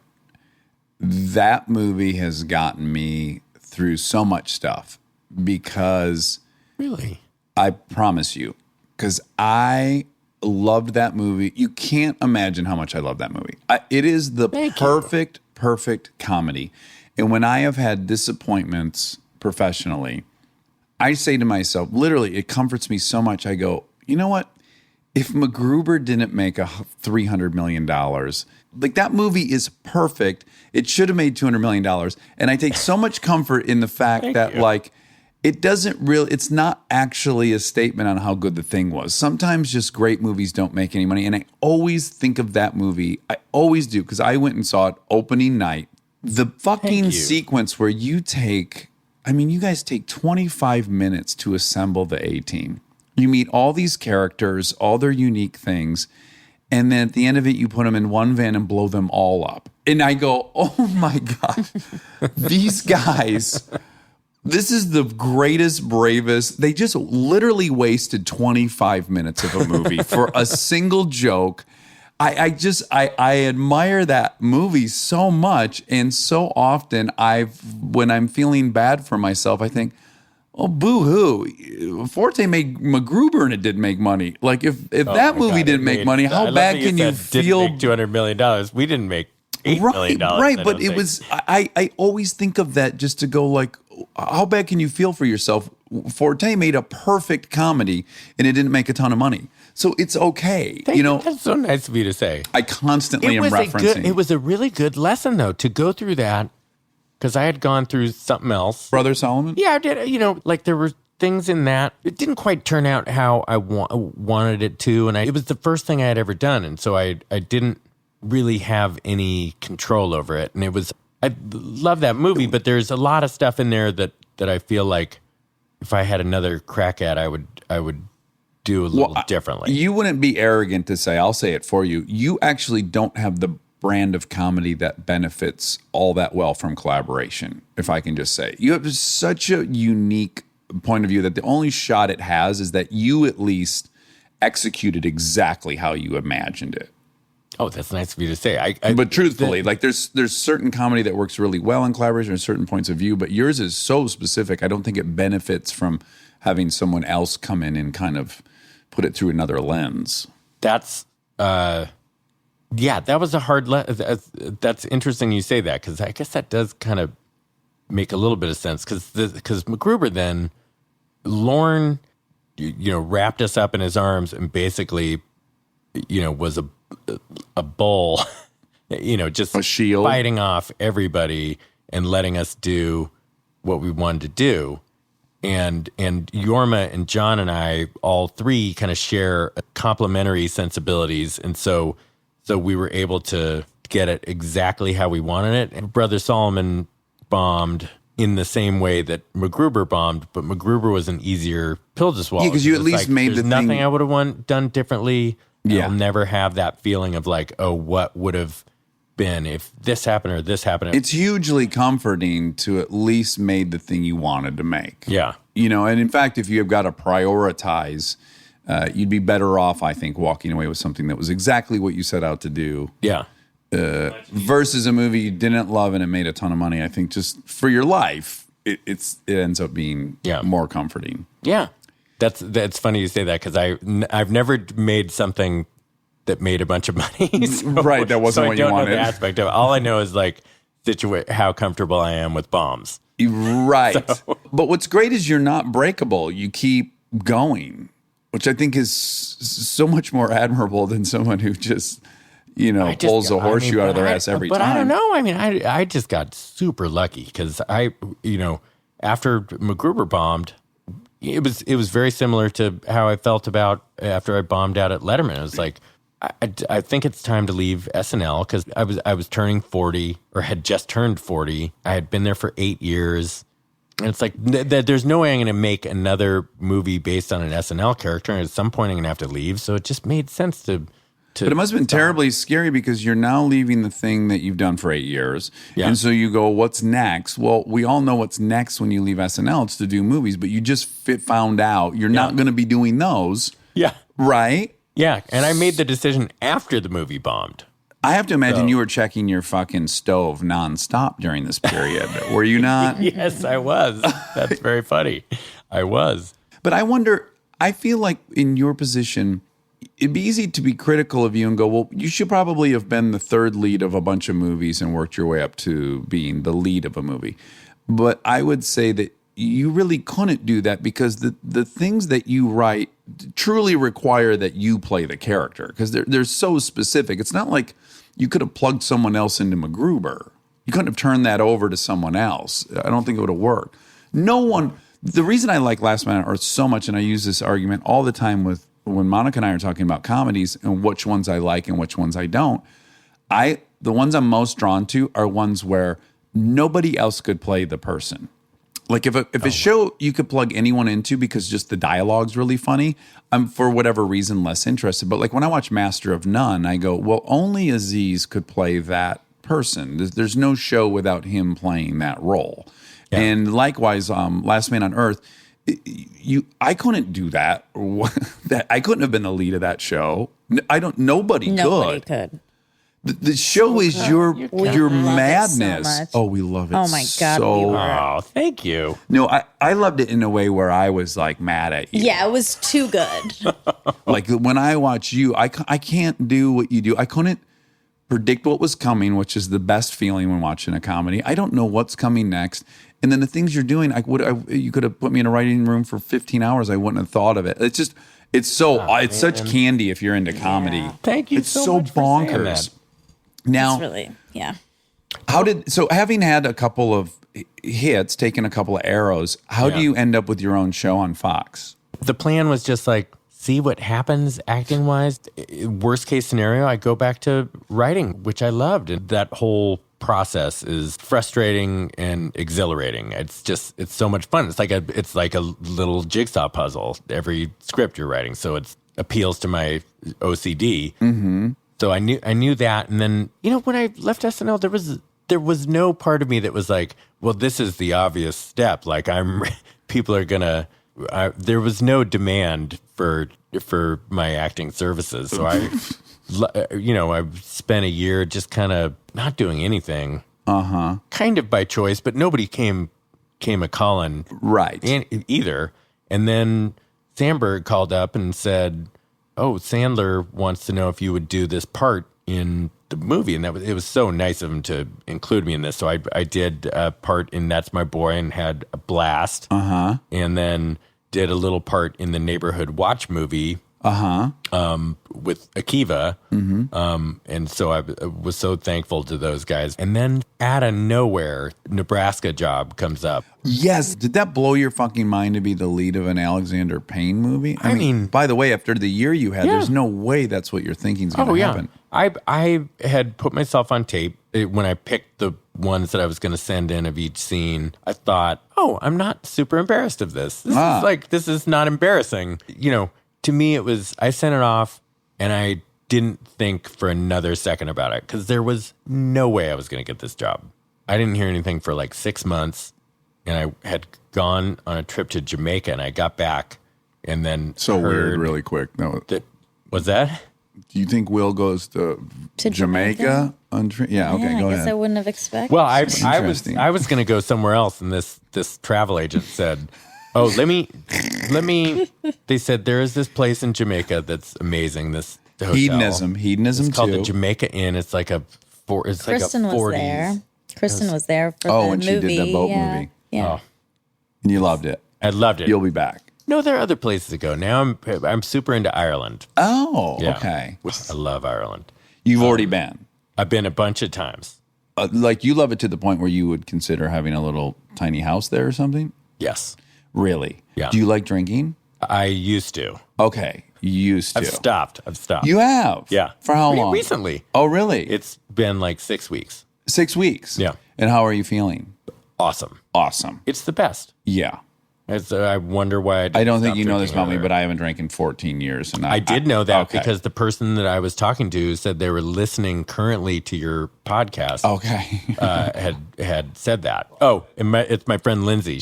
I was talking to her on the phone. She's an armchair because she's going to hear this. So I just want to say hello, Lindsay. Hi, Lindsay. So happy to have you as an armchair. But Ireland though is a hard place to not drink. I don't think I'd want to be. Well, I wasn't not drinking then. I know that. I'm warning you about your future trips to the Emerald Isle. No, like you get that Beamish on tap there. I was killing Beamishes. Like I went for the Guinness. Okay, I got to drink the Guinness, and I certainly did plenty of that. But boy, I discovered Beamish on tap. What kind of flavor is Beamish? Beamish is not Guinnessy, is it? It's not. It's more of the. What do you make a black and tan with? You make it with Guinness and. Like a Pilsner? Harp. It's more like a harp. Oh, okay. Yeah. Oh, okay. Just delicious. Yeah. Oh, they're yummy as all hell. Probably more of a bourbon. Okay. Like I do like Jameson, but I was Jack Daniels, Jim Beam. I don't Maker's like Mark. I like not even that. I like Woodford or Bullet or These are way fancier than I knew about. Whistle Pig. Oh, Jesus. It's really good. I don't even know. Whistle Pig might be right. Some of these sound like sexual positions or something. Whistle Pig. Yeah. Yeah, I had a couple beers. I got back to her house. She wanted a Whistle Pig. I had never done that. That was embarrassing. Okay, so I totally interrupted you. So you did Nebraska, and did you have again the same round of fear you had going into Letterman and SNL? I mean, I like every step of the process was terrifying. Like after 6 months after sending in that thing, I heard he wanted to meet with me. The morning of, I even called my agent and said, I shouldn't go in. They're not going to pick me anyway, because I was so nervous. Sure. So I went in, auditioned, and he said some really nice things about my audition. And then that to me was like, this is the best thing ever of my career, because this is for sure where it's going to stop. Yep. And then was hearing that I was in the mix. And then somehow got this call that I was in. I mean, and I kept thinking, even up to the point that we were like 2 days away from shooting, I just thought somebody was going to pull the plug and just force him to put somebody else in there. It's still like, I still can't believe that I was able to do that. It was just. And how was the experience itself? Was it wonderful? It was the best experience. I mean, it was scary because still it's Alexander Payne. Of course, I'm going to be terrified every day. What I've heard about Alexander Payne is he does a ton of takes, and I would go into that job thinking that I didn't belong there and that some big mix-up happened, and now I'm here, and then I would be doing all those takes, and then I would start going, well, I suck. That's why he's doing all these takes. It's so funny you say that, because the very first day, there's this scene. It was a oneer. For people who aren't in the industry, that just means something with no cuts, and it's just following you around, and it's just one long shot. scene. So if you say everything perfectly until the very end and you screw up a line, you have to start all over again. So that's very nice scary. pressure. That was the very first one that I did, and there were some people. He uses a lot of people who they're real acted people, right? before, yeah. And so the very end of that scene is me saying goodbye to these two people, and they did a great job, but it was everyone was having their first moment, so there were it's hard not to look at the camera on your first camera time, mishaps and just a bunch of things. I think we did it like 23 or 24 times, which is a lot. His assistant came up and said like, oh, I don't think I've ever seen him do some takes. Which was not what you want to hear. And I didn't feel like I was doing a bad job or anything, and that didn't get too bad in my head, but it was really funny. Yeah. I was going to say, you think they're thinking your worst fear. Yeah. Which they're not. They're not even thinking about you. They're thinking about themselves. They're doing their jobs. That's right. Yeah. But you think they're all going, how'd this guy get here? Yeah. And waiting for you to fuck up, right? Yeah. But then after a while, you just get to know everybody, and they become your friends, and you're like, oh, we're all just on the same team. Everyone's wanting everyone to do a great job, and Bruce Stern was wonderful to me. He was just like, he was a delight to hang out with, and he was very supportive and gave great advice. And it was just, toward the end, it was like this wonderful thing. Weirdly, that's the power of vulnerability. Whereas if you had walked in there and you'd done a bunch of movies, dramatic movies, who knows what his reaction to you would have been. But if someone comes in and they're kind of vulnerable and they're acknowledging this is a big moment, then someone wants to take you under their wing and help you. And it's just crazy what a different reaction you can get by just being like open about it all. There were a million things about this movie that I will never forget. But so we shot for, I think it was like 6 weeks. And then the final week, Alexander Payne made that movie about Schmidt. Yeah. And in that, Jack Nicholson is driving this RV around. Mm-hmm. And at the end of that movie, Alexander Payne bought that RV. And the very final week of our movie, they strapped a camera to the front of that RV and followed Bruce and I as we drove the route that we drove in the movie. So from Billings, Montana to Lincoln, Nebraska. And that was the best thing because we had finished all the dialogue. I was now friends with everybody, and you just had this week with all these people that you had become really good friends with, and there was no pressure, and it's almost your dream exit of a party. Yeah. It's just a week of closure for you. Yeah. It was amazing. So based on being in that movie, did that start getting some murmuring about, well, we should give him a show, or did that open a door to how? I mean, I have no idea because it didn't seem like anybody was, breaking down the door to have me do other things after that. But I at some point, Chris Miller and Phil Lord. Yeah, how do you know those guys? They're so bonkers talented, aren't they? Yeah, they're awesome. And when they first came to town, they were going to, me and my buddy Mike Schwartz were performing at the Aspen Comedy Festival in like 97, or maybe 98. And they came to the Aspen Comedy Festival, and Matt Rice, my agent, introduced all of us, and we became good buddies. Oh, okay. Then that was my first job. They gave me my first job on that show, MTV's Clone High. Oh, uh-huh. And I was Abraham Lincoln. So we've been friends forever, and they had just signed this deal with 20th. Yeah. So they asked me if I wanted to try to come up with an idea that I would just write. By the way, these guys did the Lego movie, right? Lego That's what kind movie, of propelled them. 21 Jump Street, Cloudy with a Chance of Meatballs. They've done a they're things. incredible. Yeah.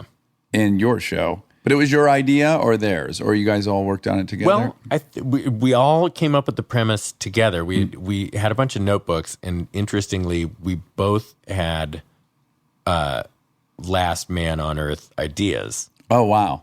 And we kind of brought it up at some point early in the process and then just said, nah, that's a dumb idea. Mm-hmm. And then we settled on this other thing, which was Val Kilmer used to stayed with me for a couple months in my house. In real life? In real life. Oh my goodness. We got to know each other. So we almost wrote about that. And then like 5 minutes before pulling the trigger on that, Chris was getting his jacket on to leave, we said, let's revisit. There was some revisiting to The Last Man on Earth as we were flipping through the notebooks, and something changed where we thought, we can, if we do it slightly more organically, then this could really work. And then stuff just started pouring out. And then, a couple weeks later we pitched it. And well, it's the first comedy for sure that I've ever watched that I had to binge. I'm grateful that I missed the first year of it because it is so cliffhangery. Like I really got sucked into the story, but it would have driven me crazy to have to wait. Well, also, if you know a lot about TV while you're watching the show, there's so many things about it that are intriguing. Just I get more and more aware of it as I'm watching that you guys had an incredible amount of freedom on that show. Every season, you guys are in a completely different place. Year one was New Mexico, right? It was Tucson. Oh, okay, Tucson, yeah. And then you guys are in Malibu, and then you're at that weird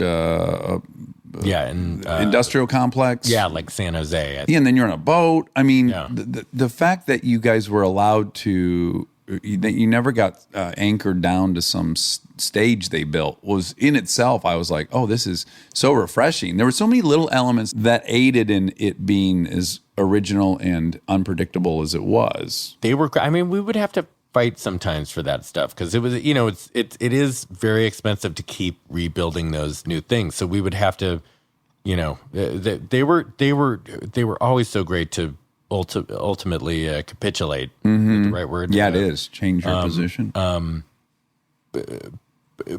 it was, sometimes we would have to commit to trying to do a bottle episode at some point just to defray some of the costs. Yeah. But they were ultimately they were very good in letting us do what we wanted to do, even if they would fight us on some things. Sometimes we were pretty stubborn. Right. Well, all in all, it certainly had more latitude than any other comedy I've seen on TV. And I feel bad even saying that because ultimately they did let us do exactly what we wanted to do. So I'm very thankful to Fox. The thing I want to ask you about with Last Man on Earth is it's so uniquely your sense of humor throughout. You must have been very involved in writing it. And I can almost imagine that, how do I say this? You had to have probably been controlling. Was it easy for people to work with you on that show? I guess is what I'm wondering. Because it's so clearly your point of view. I have to imagine were you doing a pass on every script, or were you writing a lot of them? Or I didn't I was very, very involved in the writing. Clearly. I would try to be as involved as I could in the outlining process, especially the beginning ones and the end ones. And then just so much would be going because I was down there editing, and you'd have to do the music stuff. And, and I'm not playing the instruments, but I have to go down with the music guy and give all the notes. And then we'd go through and take out the sax. Yes. Here. And then it would be all day, every day. It was wake up to act at 6 a.m. Even the stuff that I wasn't in, I'd have to be there. Right. And overseeing all the scenes, and then, trying to write in the cracks while I'm down there. And then when the acting day is over at 6 or 7 at night, then I'd either write or edit until midnight. And then the whole thing starts over at 6 a.m. again. And weekends were editing and writing. So it was 110 hour work weeks. Oh my goodness. Crazy. I can't imagine. Did you have a girlfriend during any of that? I mean, it was so hard to have any kind of relationship. I had, some relationships, but I was just an awful, because I would feel so guilty because I had to live super selfishly. I mean, but that's the thing is I didn't have to live super selfishly, but I was just I don't want to blame it on my OCD. It was just very hard to have a relationship. And you would think sometimes, okay, you're missing out on the outside world because I wouldn't see anybody for months and months. Yeah. And so it's okay, the next season, I want to make it so that I can have kind of more of a normal life, and you think you can do it. And then I would, maybe start a relationship with somebody and then just go, oh God, I can't do it. Yeah. And then there was, always had kind of a tricky relationship with alcohol, but during this process, I developed some bad habits. It was your only relief, I would imagine. Yeah, and it was but it started being a real, would be to combat stress and loneliness and isolation, stuff like that. So that's why I kind of cut it off. Once the show got canceled, those habits stayed with me. So I was like, I am not going to let this show this alcohol stuff. Who's boss? Yeah. Take it by the collar and bring it out back behind the woodshed. Yes. I'm friends with Mary, and she just loves you, and she always spoke so highly of you and watching you work on that show. Is just the best person. Yeah, so attractive too. She's awesome. You can't get around it. I will. I'm friends with her. I'm friends with her husband too. Yeah, sure. Me too. I'll still say it. Yeah. Yeah. I think Ted thinks Kristen's hot. So, one hand washes the other. Am I to? Yeah, we do things together. Right? That's right. Yeah. Okay. Yeah. Okay. We've been to Jamaica too, but we stayed at Hedonism. Were you heartbroken when the show was canceled, or did it help that they just canceled every single comedy they had? Or were you relieved to be off the treadmill? I was super relieved. Yeah, because you could have never, you wouldn't have let yourself ever quit. I couldn't let go, and it got harder every year to motivate yourself for the. I mean, it made me feel so guilty because it's like it's the goal when you enter comedy is to have something that you can fully control every aspect of. And as I was doing it, I even working with this amazing group of actors and writers and everyone on the crew was just it's a family. I'm leaving there tonight to go with all these people from hair and makeup department to and wardrobe to go have dinner. Like we still all hang out. It's like that's the thing I really miss. And obviously for the fans, I would love to have given them some closure. Closure. Yeah. Closure. But like it was my like it was there was probably a blessing. 40 pounds heavier. I was drinking too much. It was probably physically and life-threatening. psychologically. I was hating myself. I was like, it was even with these just amazing people surrounding me, I felt so isolated it was driving me crazy. Well, but I couldn't stop.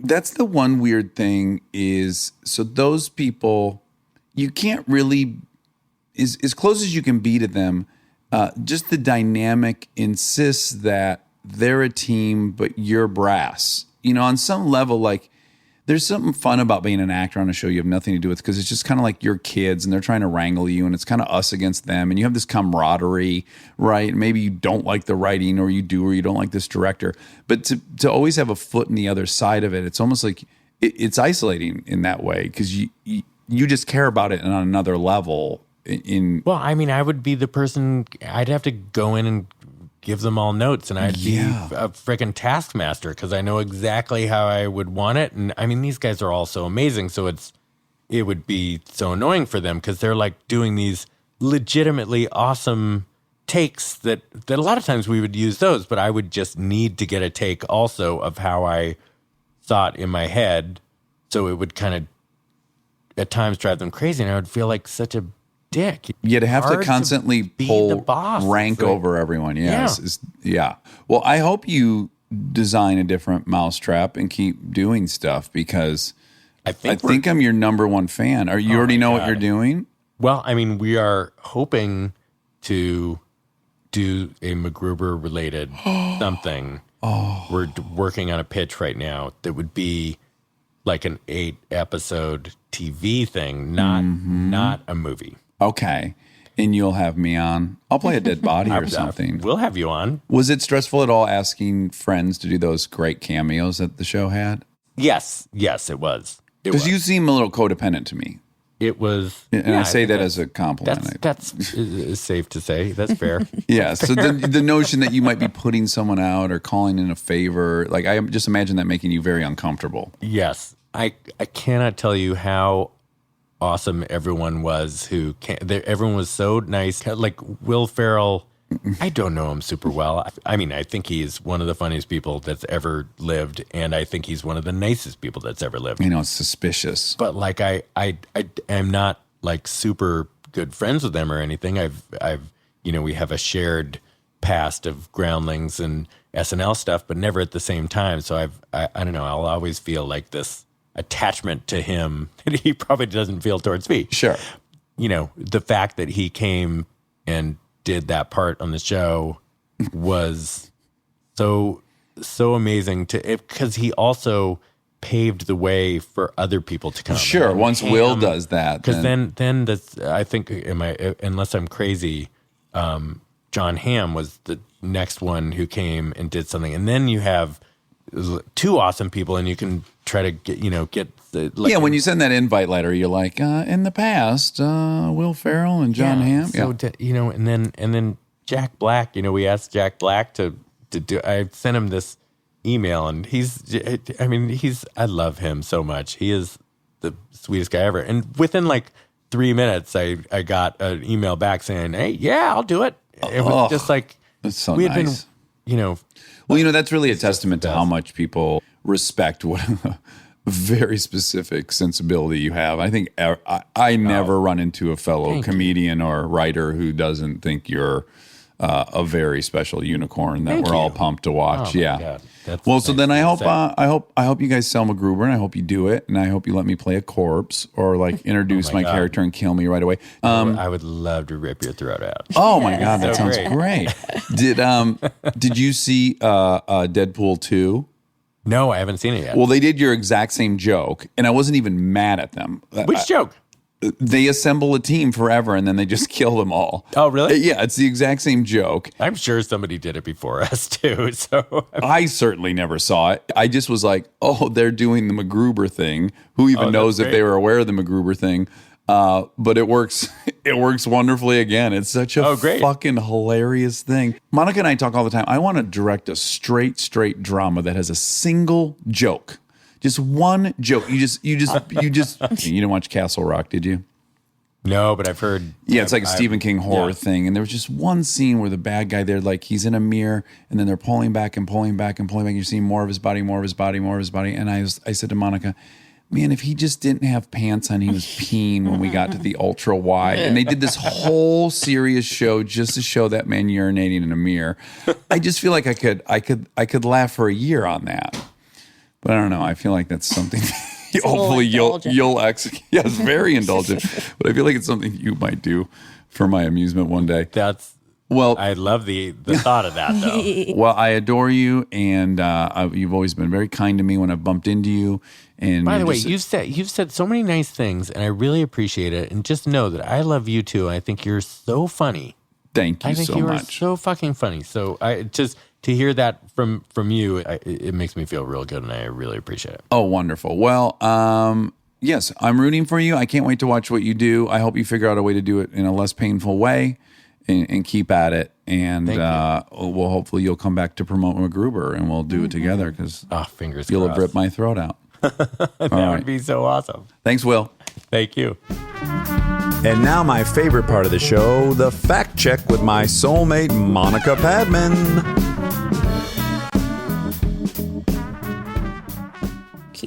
So just to bring everyone up to speed, Rob is leaving the attic to go pee in a portable potty on the construction site that is our future home. I think that's relevant information, don't you? Sure. People would be interested to know that. Now that he's not here, we can wonder out loud if he's really going number 2. Yeah. Did you notice he walked in a weird way on the way out? Or standard walk? I think it was standard, but Okay. he might just be good at walking while needing to poop. Hiding it? Mm-hmm. Okay. Well, maybe when he comes back in, we'll just get an update. Okay. My money's on just a pee. You? Yeah. Yeah. I think so. Okay. Will Forte. Bill Forte. Wow. Billiam Forte. What do you think the name Forte is? Do you think it's Scottish? Do you think it's Visigoth? Forte. Forte. It sounds, I picture a man named Forte assembling like a stick barricade with the sharp points at the top. Like in Game of Thrones style. Okay, so maybe he's from I can't make the joke because I don't know anything about Game of Thrones. Westeros? Yes, thank you. Okay. Yeah. That's about the only name I think I could conjure. King's Landing? What's her name? Brienne of Harp? Brienne of Tarth. Tarth.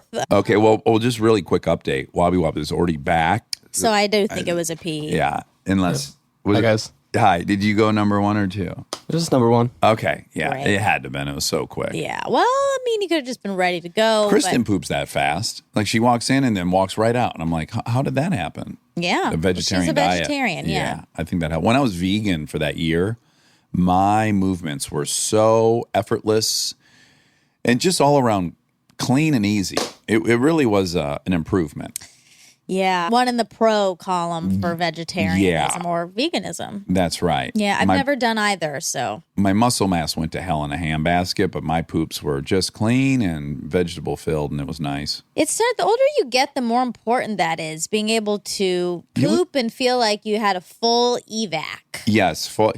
I always notice when I'm around older folks that they're always kind of talking about their bowel movements and what stool softeners they're on, and they get Geritol and all these different fiber supplements to just keep things moving down there. It's important. Your whole day gets ruined if you are impacted. Yeah. And now, why do you think old folks are having such a hard time? Do you think that like just the connection between the lower GI and the brain is just like all those synapses are wearing out? Like that? Yeah, I think your metabolism just becomes nothing. Okay. So then your body is just not processing everything the food. Slows down. Everything gets really slow. Okay. I think. Or is it just like there's no connection anymore between the bottom half and the top half? Could be both. I don't know. Okay.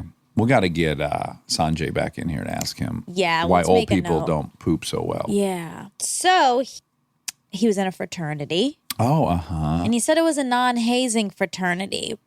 But I don't know what that means, because then I looked it up, and people are really advocating for non-hazing in these fraternities and sororities. Like there's a lot of every groups. year someone dies, right? There's always a headline once a year, once every couple of years. It's a big deal. Yeah. A few bozos end up killing another guy. Yeah. It doesn't seem to happen in sororities, does it? Or does that happen? I don't know about killing, but yeah, there's some, I think it's like more female types of hazing. Well, I'll go over it, but it's like a non-hazing fraternity, but technically they're all non-hazing. Like on campus, you're not allowed to haze. Gotcha. So it's all behind closed doors. Mum's the word. Let's not talk about this. Those bruises came from falling down the stairs. Yeah. Got it. But do you think that's what he was doing? I don't think so. I think he really wasn't hazed. I agree. Yeah. But 73% of students participating in social fraternities and sororities have experienced at least one hazing behavior. Oh. But listen. A behavior? Yeah. Oh, cute. But look, some of these, I'm sorry website who wrote this, but what constitutes hazing? Participation in a drinking game. No. I know. Sing or chant in public. No. Drink large amounts of alcohol. No, that's standard. Well, except unless they're doing like a thing where you have to like by that chug definition, I'm in a fraternity. I know. Be awakened at night.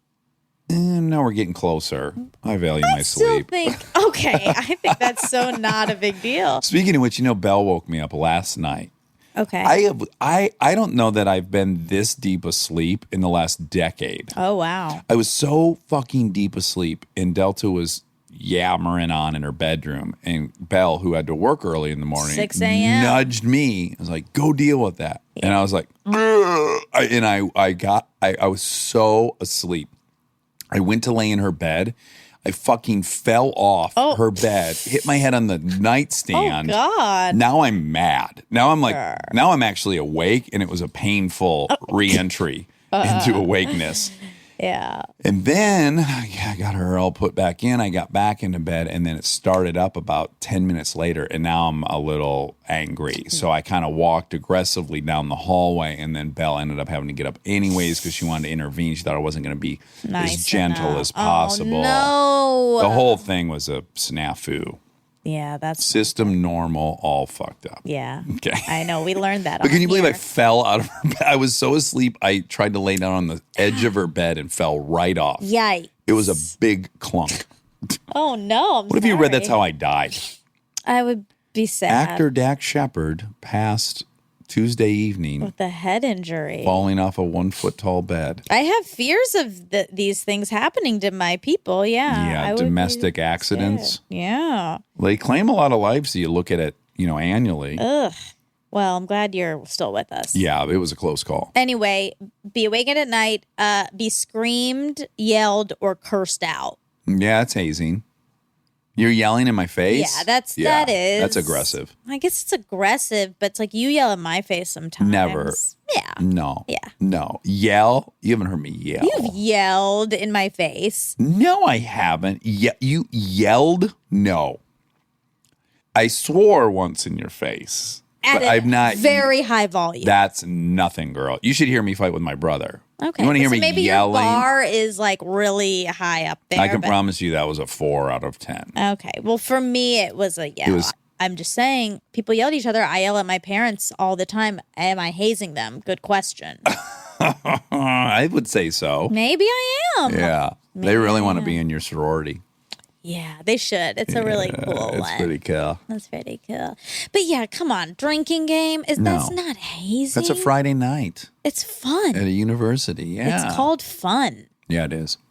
They didn't even list any that are actually hazing, like fucking, lighting people on fire, hitting them with a pillowcase full of soap bars.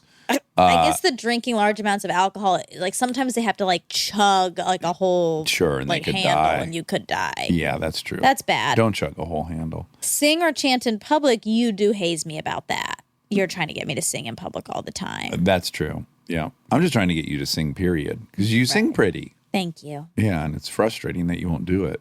Is it frustrating or is it like No. I can see the smirk on your face. Like it's charming. is it like No, something no. cool about me? No. It's that you have an option at any time to delight people and you choose to keep that to yourself. Well, I'm weighing. It's like how happy is this going to make that person versus how uncomfortable is it going to make me? It's going to make me more uncomfortable than the happiness it's going to provide. So are you saying if I was ever in a really terrible mood that you'd be willing to sing to get me out of that mood? Probably. Okay. But try not to make me because Okay. it will really make me uncomfortable. Okay. All right. But I would. Can I request a song now just so we have it all So I set can up? practice? Yeah. Okay. Sailing by Christopher Cross. Can you That's going familiarize to be a yourself? hard one. Sailing Yeah, I think takes that's... me away to where I'm going. Okay, I'll learn it. No one at a live show can ask me to sing it. I'm only going to sing it if... What if I'm crying on stage? Oh, my Wah. God. And I can't go on with the show. And the only thing that'll help is if you sing either Ride Like... I'm changing it to Ride Like the Wind. Which one's that? We heard it in the pool on Sunday. Oh, In fact, Delta song? Yes. Gonna ride like the wind to be free again. And I got such a long way to go. And then Michael McDonald is comes in. that the one? Such a long way to go. Oh, another Christopher Cross. You Yeah, really Chris want Cross is very soothing. Okay. All right, I'll work on it. Roy Orbison died at age, he didn't know 52 or 53. 53. And Wilford Brimley was Oh, boy. 51 when he was in Cocoon. Oh, my goodness. And they're That's 7 playing- years away from me. Oh, yeah, that's true. Oh, my gosh. I might be in a reboot of Cocoon in 7 years. And that's 3 years younger than Seth.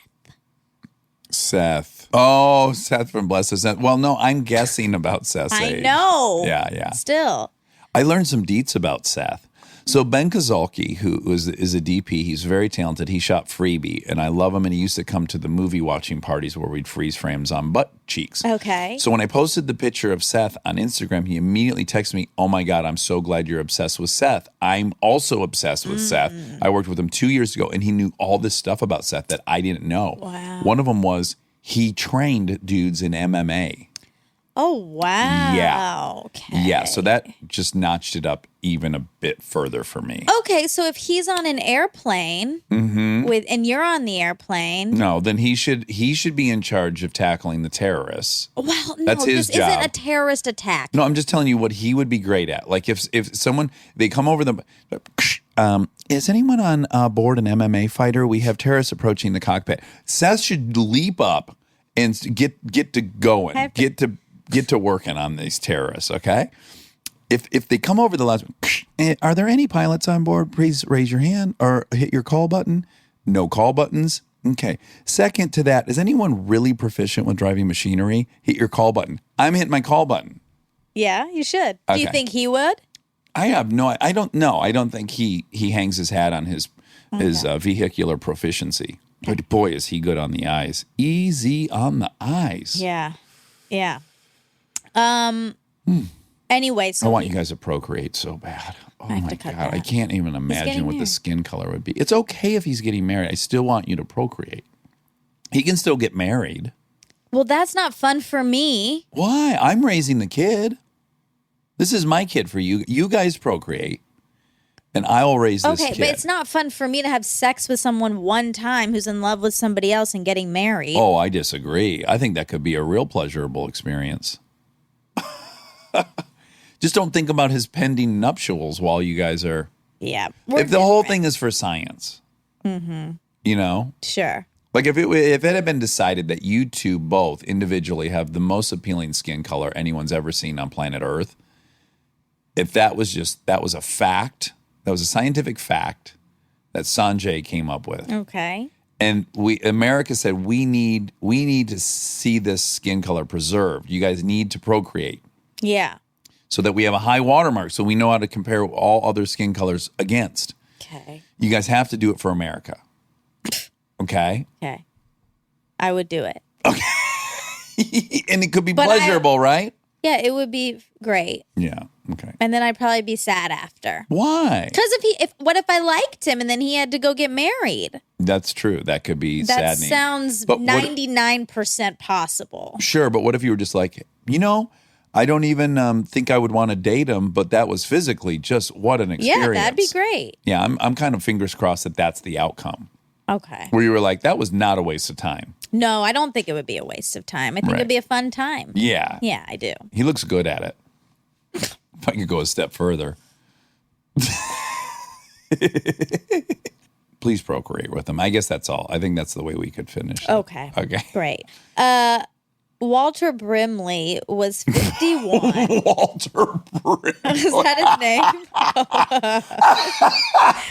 Oh my goodness. Wilford Walter Brimley. Brimley. That's great because it kind of combines Walter Matthau and Wilford I can't Brimley. believe you laughed so hard at that. That was great because I got confused. I'm like, I thought you were completely changing subjects. You're like, okay, so Walter Brimley. I thought you were saying like the quarterback for the Browns or something. Oh, Okay, so said it Wilford wrong. Brimley, Wilford diabetes. Brimley was 51 in Cocoon, but Which is too young. We agree that he's living in a retirement community. right. The premise is that they live in a retirement community. And they find these cocoons in the pool, and they swim in the water with the cocoons in the pool, and it makes them young.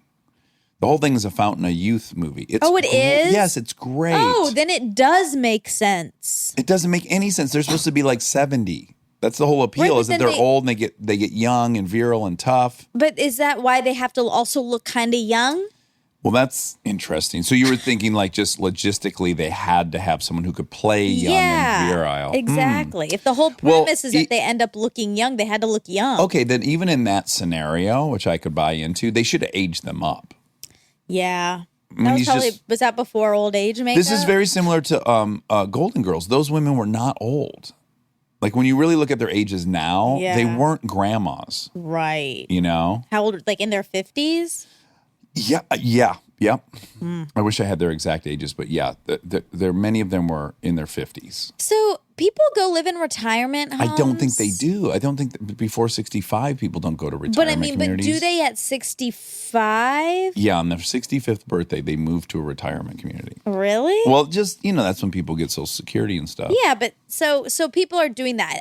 In my opinion, I thought that people generally move into a home of some sort once they can't like really function on their own anymore. Well, that becomes assisted living. That's a nursing. Nursing home or assisted living. But these people are on their own. They lived in individual homes in a But retirement I'm asking, community. do people do that in life? Is that Go to real? retirement communities? Yeah. Absolutely. When I went with Trevor Robinson to see his grandma, she lived in a retirement community in Arizona. My step-grandparents, Barton's parents, they lived in a retirement community in did. Florida. And they Yeah. were young. No, they were past 65. Okay, yeah, that's 65 is still youngish. I mean, like, Yeah, but what I'm saying is, so there's this whole bracket between living and working and assisted living, which is Yeah. retirement community, which is like 65 to 90. right. So all the people To in there. 79. 79 is the average age Okay. of entrance into a nursing home. Okay, great. So 65 to 79, they're in a retirement community. There's shuffleboard, there's communal pools. Okay. I guess that's they what drive I'm golf asking. carts How around. many people are doing that? It looks so fun. I told you that's my dream is to live in a retirement community and drive a golf cart Oh, around. I mean, you do say that, and I always pictured a nursing home. No, I don't want to be in a nursing home. No, I want to be in a retirement mobile home community with a golf cart and shuffleboard and pool and hot tub and then booze and drugs. Yeah, okay. I mean, I just didn't know. Yeah, it's good. Now you know. How many people have turned down SNL? Ooh. I don't know the number, but Chris Elliott, you know Chris Elliott? Yes, I do. Yeah. But he was on SNL. He was on, but he turned down the first time it was offered to him. Really? Yes. Interesting. Yeah. And also, I had to read it in two sources before I wrote it down. Okay. Jennifer Aniston apparently was offered SNL. She made the right decision. She took Friends, yeah. Yeah. Fuck yeah. Yeah. Wow. Isn't that crazy? I believe it. She was really fun. I remember right before she got Friends, she was in some show where she did sketches. I remember seeing, and she was super funny and broad. Really? Like falling down, and there was twigs in her hair and all this stuff. Oh, interesting. Yeah. And I also read, I don't know if this is true, I hope she comes on here to tell us Mindy. Kaling. For writing. But then she for did writing. The Office. That makes sense. So I think there's maybe more. I don't know. But those three are hard to imagine ones. turning that down. Yeah. There is a whole group now of people that are younger than me that aspire as much to get on The Daily Show. Yeah. That's kind of neat. And then when he was naming all the names, I was like, yeah, they've turned out a ton of fucking stars. Yeah. Awesome comedians. Yeah. It is a mill to get your own show. Totally. Yeah. I do wonder, I don't think so, but I wonder if I was 15 years older, if I would have been pursuing The Daily Show. I don't think so. I still think I was trying to be on SNL, but it is curious. It's I don't feel like you were, ironically, that interested in like making people look silly, which often that happens on The Daily Show, but then you did do that. Right. I did. I never was in love with the premise of Punk'd. Right. Yeah. Exactly. Right. You didn't like pick it of all the shows you didn't. It was the one job I got offered and I did it. Yeah. So I don't think if you were choosing between SNL and The Daily Show, you would choose that route because it's a little more that route. Yes. Would you? I don't know. And I don't think my shtick was acting super serious. Yeah. But funny. Right. Although I don't know, though, if I came up in an age where I was watching Ed Helms and all these guys, I might have been thinking, oh, I could do that. Yeah. And maybe I would have been practicing that. True.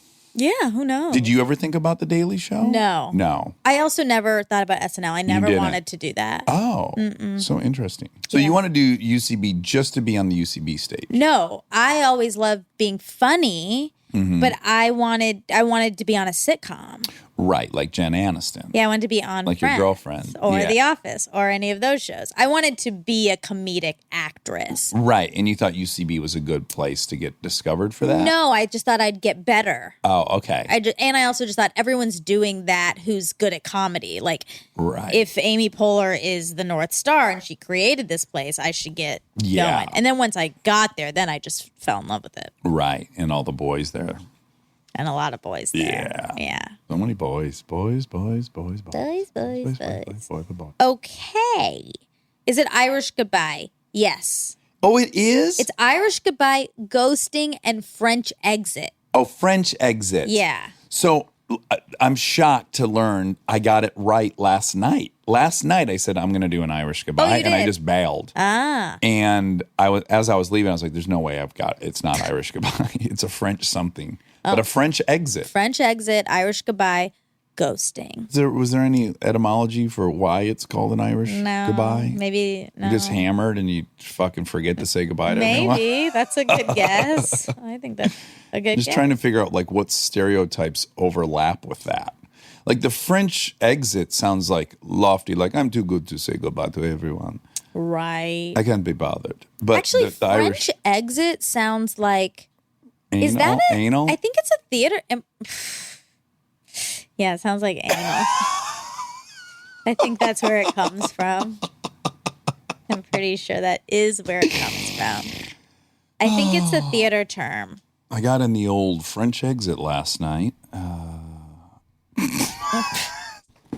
I think maybe it's a theater term, or maybe I'm mixing that up. But ghosting is probably the most popular one of this era. When I think of ghosting, I think of not responding to someone's text message. Oh, you think it virtually. Mm-hmm. That is another form of it. Like she ghosted me. We were texting. Everything was going rhythmically. And then she ghosted me. Oh. Got an origin. Oh. The potato famine of 1845 and 1852, when the Irish fled their homeland for America. At the time, distance and technology meant that when someone went to America, they were gone forever and unlikely they would ever speak to their friends or family back home. Oh, rooted in a famine. Departure was sudden and absolute. So that's sad. But you know how you could really make it make sense is if you were at a party and they didn't have enough food.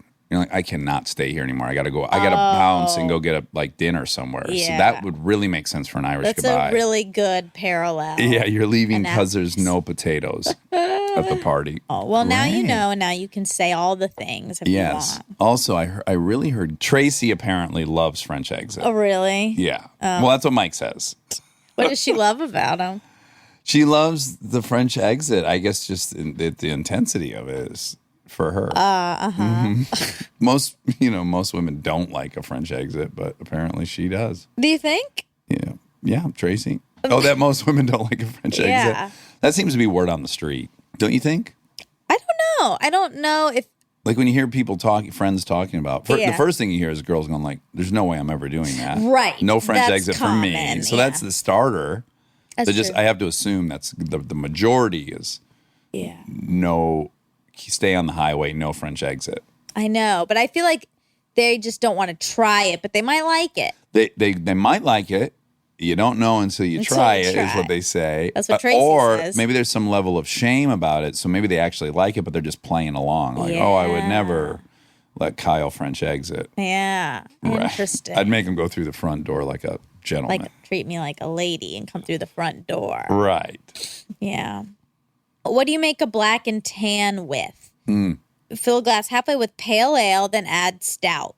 The top layer is best poured slowly over an upside-down tablespoon, placed over the glass to avoid splashing and mixing the layers.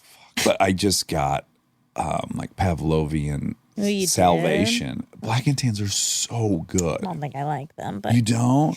No, On it's St. too Patty's thick. Day? It's too heavy. Too heavy. Okay. Have you ever had an Irish car bomb? That's my absolute favorite. Yeah, again. It tastes like a chocolate malt Yeah. when you pound it. One time, Nate and I got it deep into. We were drinking at in Santa Monica, the O'Malley's or something. There's an Irish bar there, a pretty popular bar. We went in there. We discovered the Irish car bomb for the first time. Maybe he knew about it. I didn't. Okay. We had two. I think they were $14 or something. Geez. So I was like, look, these are amazing, but we can't afford to keep drinking these. Let's get the fuck out of here. Go up to Save On. We went to Save On. We got the Kahlua or Bailey's, and we got the Jameson, and we got the Guinness. Went back to my apartment, started doing Irish car bombs. I don't remember the end of the night, but what I do remember is waking up in the morning and walking out into the kitchen, and Nate was asleep on my futon in the fucking kitchen floor from us dropping the shot glasses and pounding and being hammered. It was just mud. The whole kitchen floor was covered in dry gross. Kahlua and pub drought Guinness. That's Ooh, it funny. was delicious, though. Yeah. Is that the drink you'd have? But maybe, boy, if I had to pick like a drink I would have. Yeah. When out you of go to your all- retirement When I home. go to my retirement home, my penis doesn't work and I can't drive or land airplanes. Yeah. Fuck, man. A Guinness pub drought might be it. Or a Jack and Diet. Those are so tasty. You don't like them, though. No. Yeah. They're not for me. Yeah. I understand. You said people with superior memory, super memory, are also OCD. So there was a study done in New Scientist by somebody McGaw. As New Scientist noted that people with HSAM aren't necessarily better at making memories. They are better at retaining them over time. Maybe the researchers theorized those memories are crystallized because people with HSAM obsessively revisit the past, the same way a person with OCD might obsessively wash their hands, for example, which straightens their memories in the process. The researchers also noted that the brains of people with HSAM, like those of people with OCD, tend to have larger caudates and pudamins. Ooh, Or pudamins. pudamins. Pudamins. Monica Pudamins. 2 areas connected to movement and learning.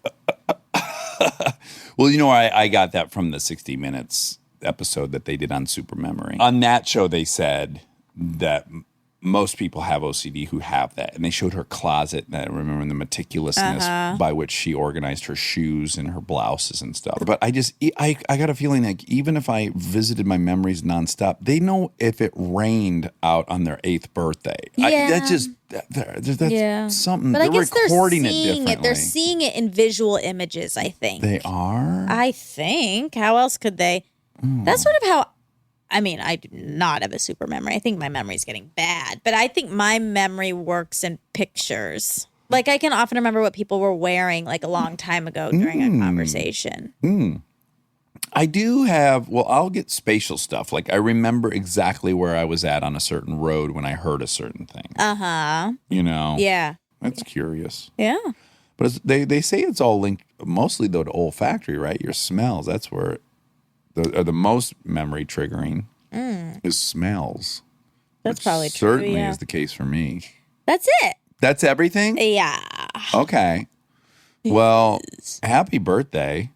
Thanks. People don't know that your birthday is August 24th. And that it's not even close to now. Right, but they should be preparing. Oh, sure. Everyone can prepare. Should we do a live show on your birthday to celebrate? I just feel like if we could get everyone to commit to a small present under $5 and everyone brought one and that was 3,000 presents. Oh my God. That's too many presents for But me. you I don't love deserve wrapping. that. You love wrapping paper and stuff. I do. So I could just collect all the wrapping paper. Yeah, and we make could a giant we could ask people quilt. to pile them up on the front of the stage, and then you wouldn't even see us. There'd be a wall of cute presents for the mouse, and we'd be somewhere behind there.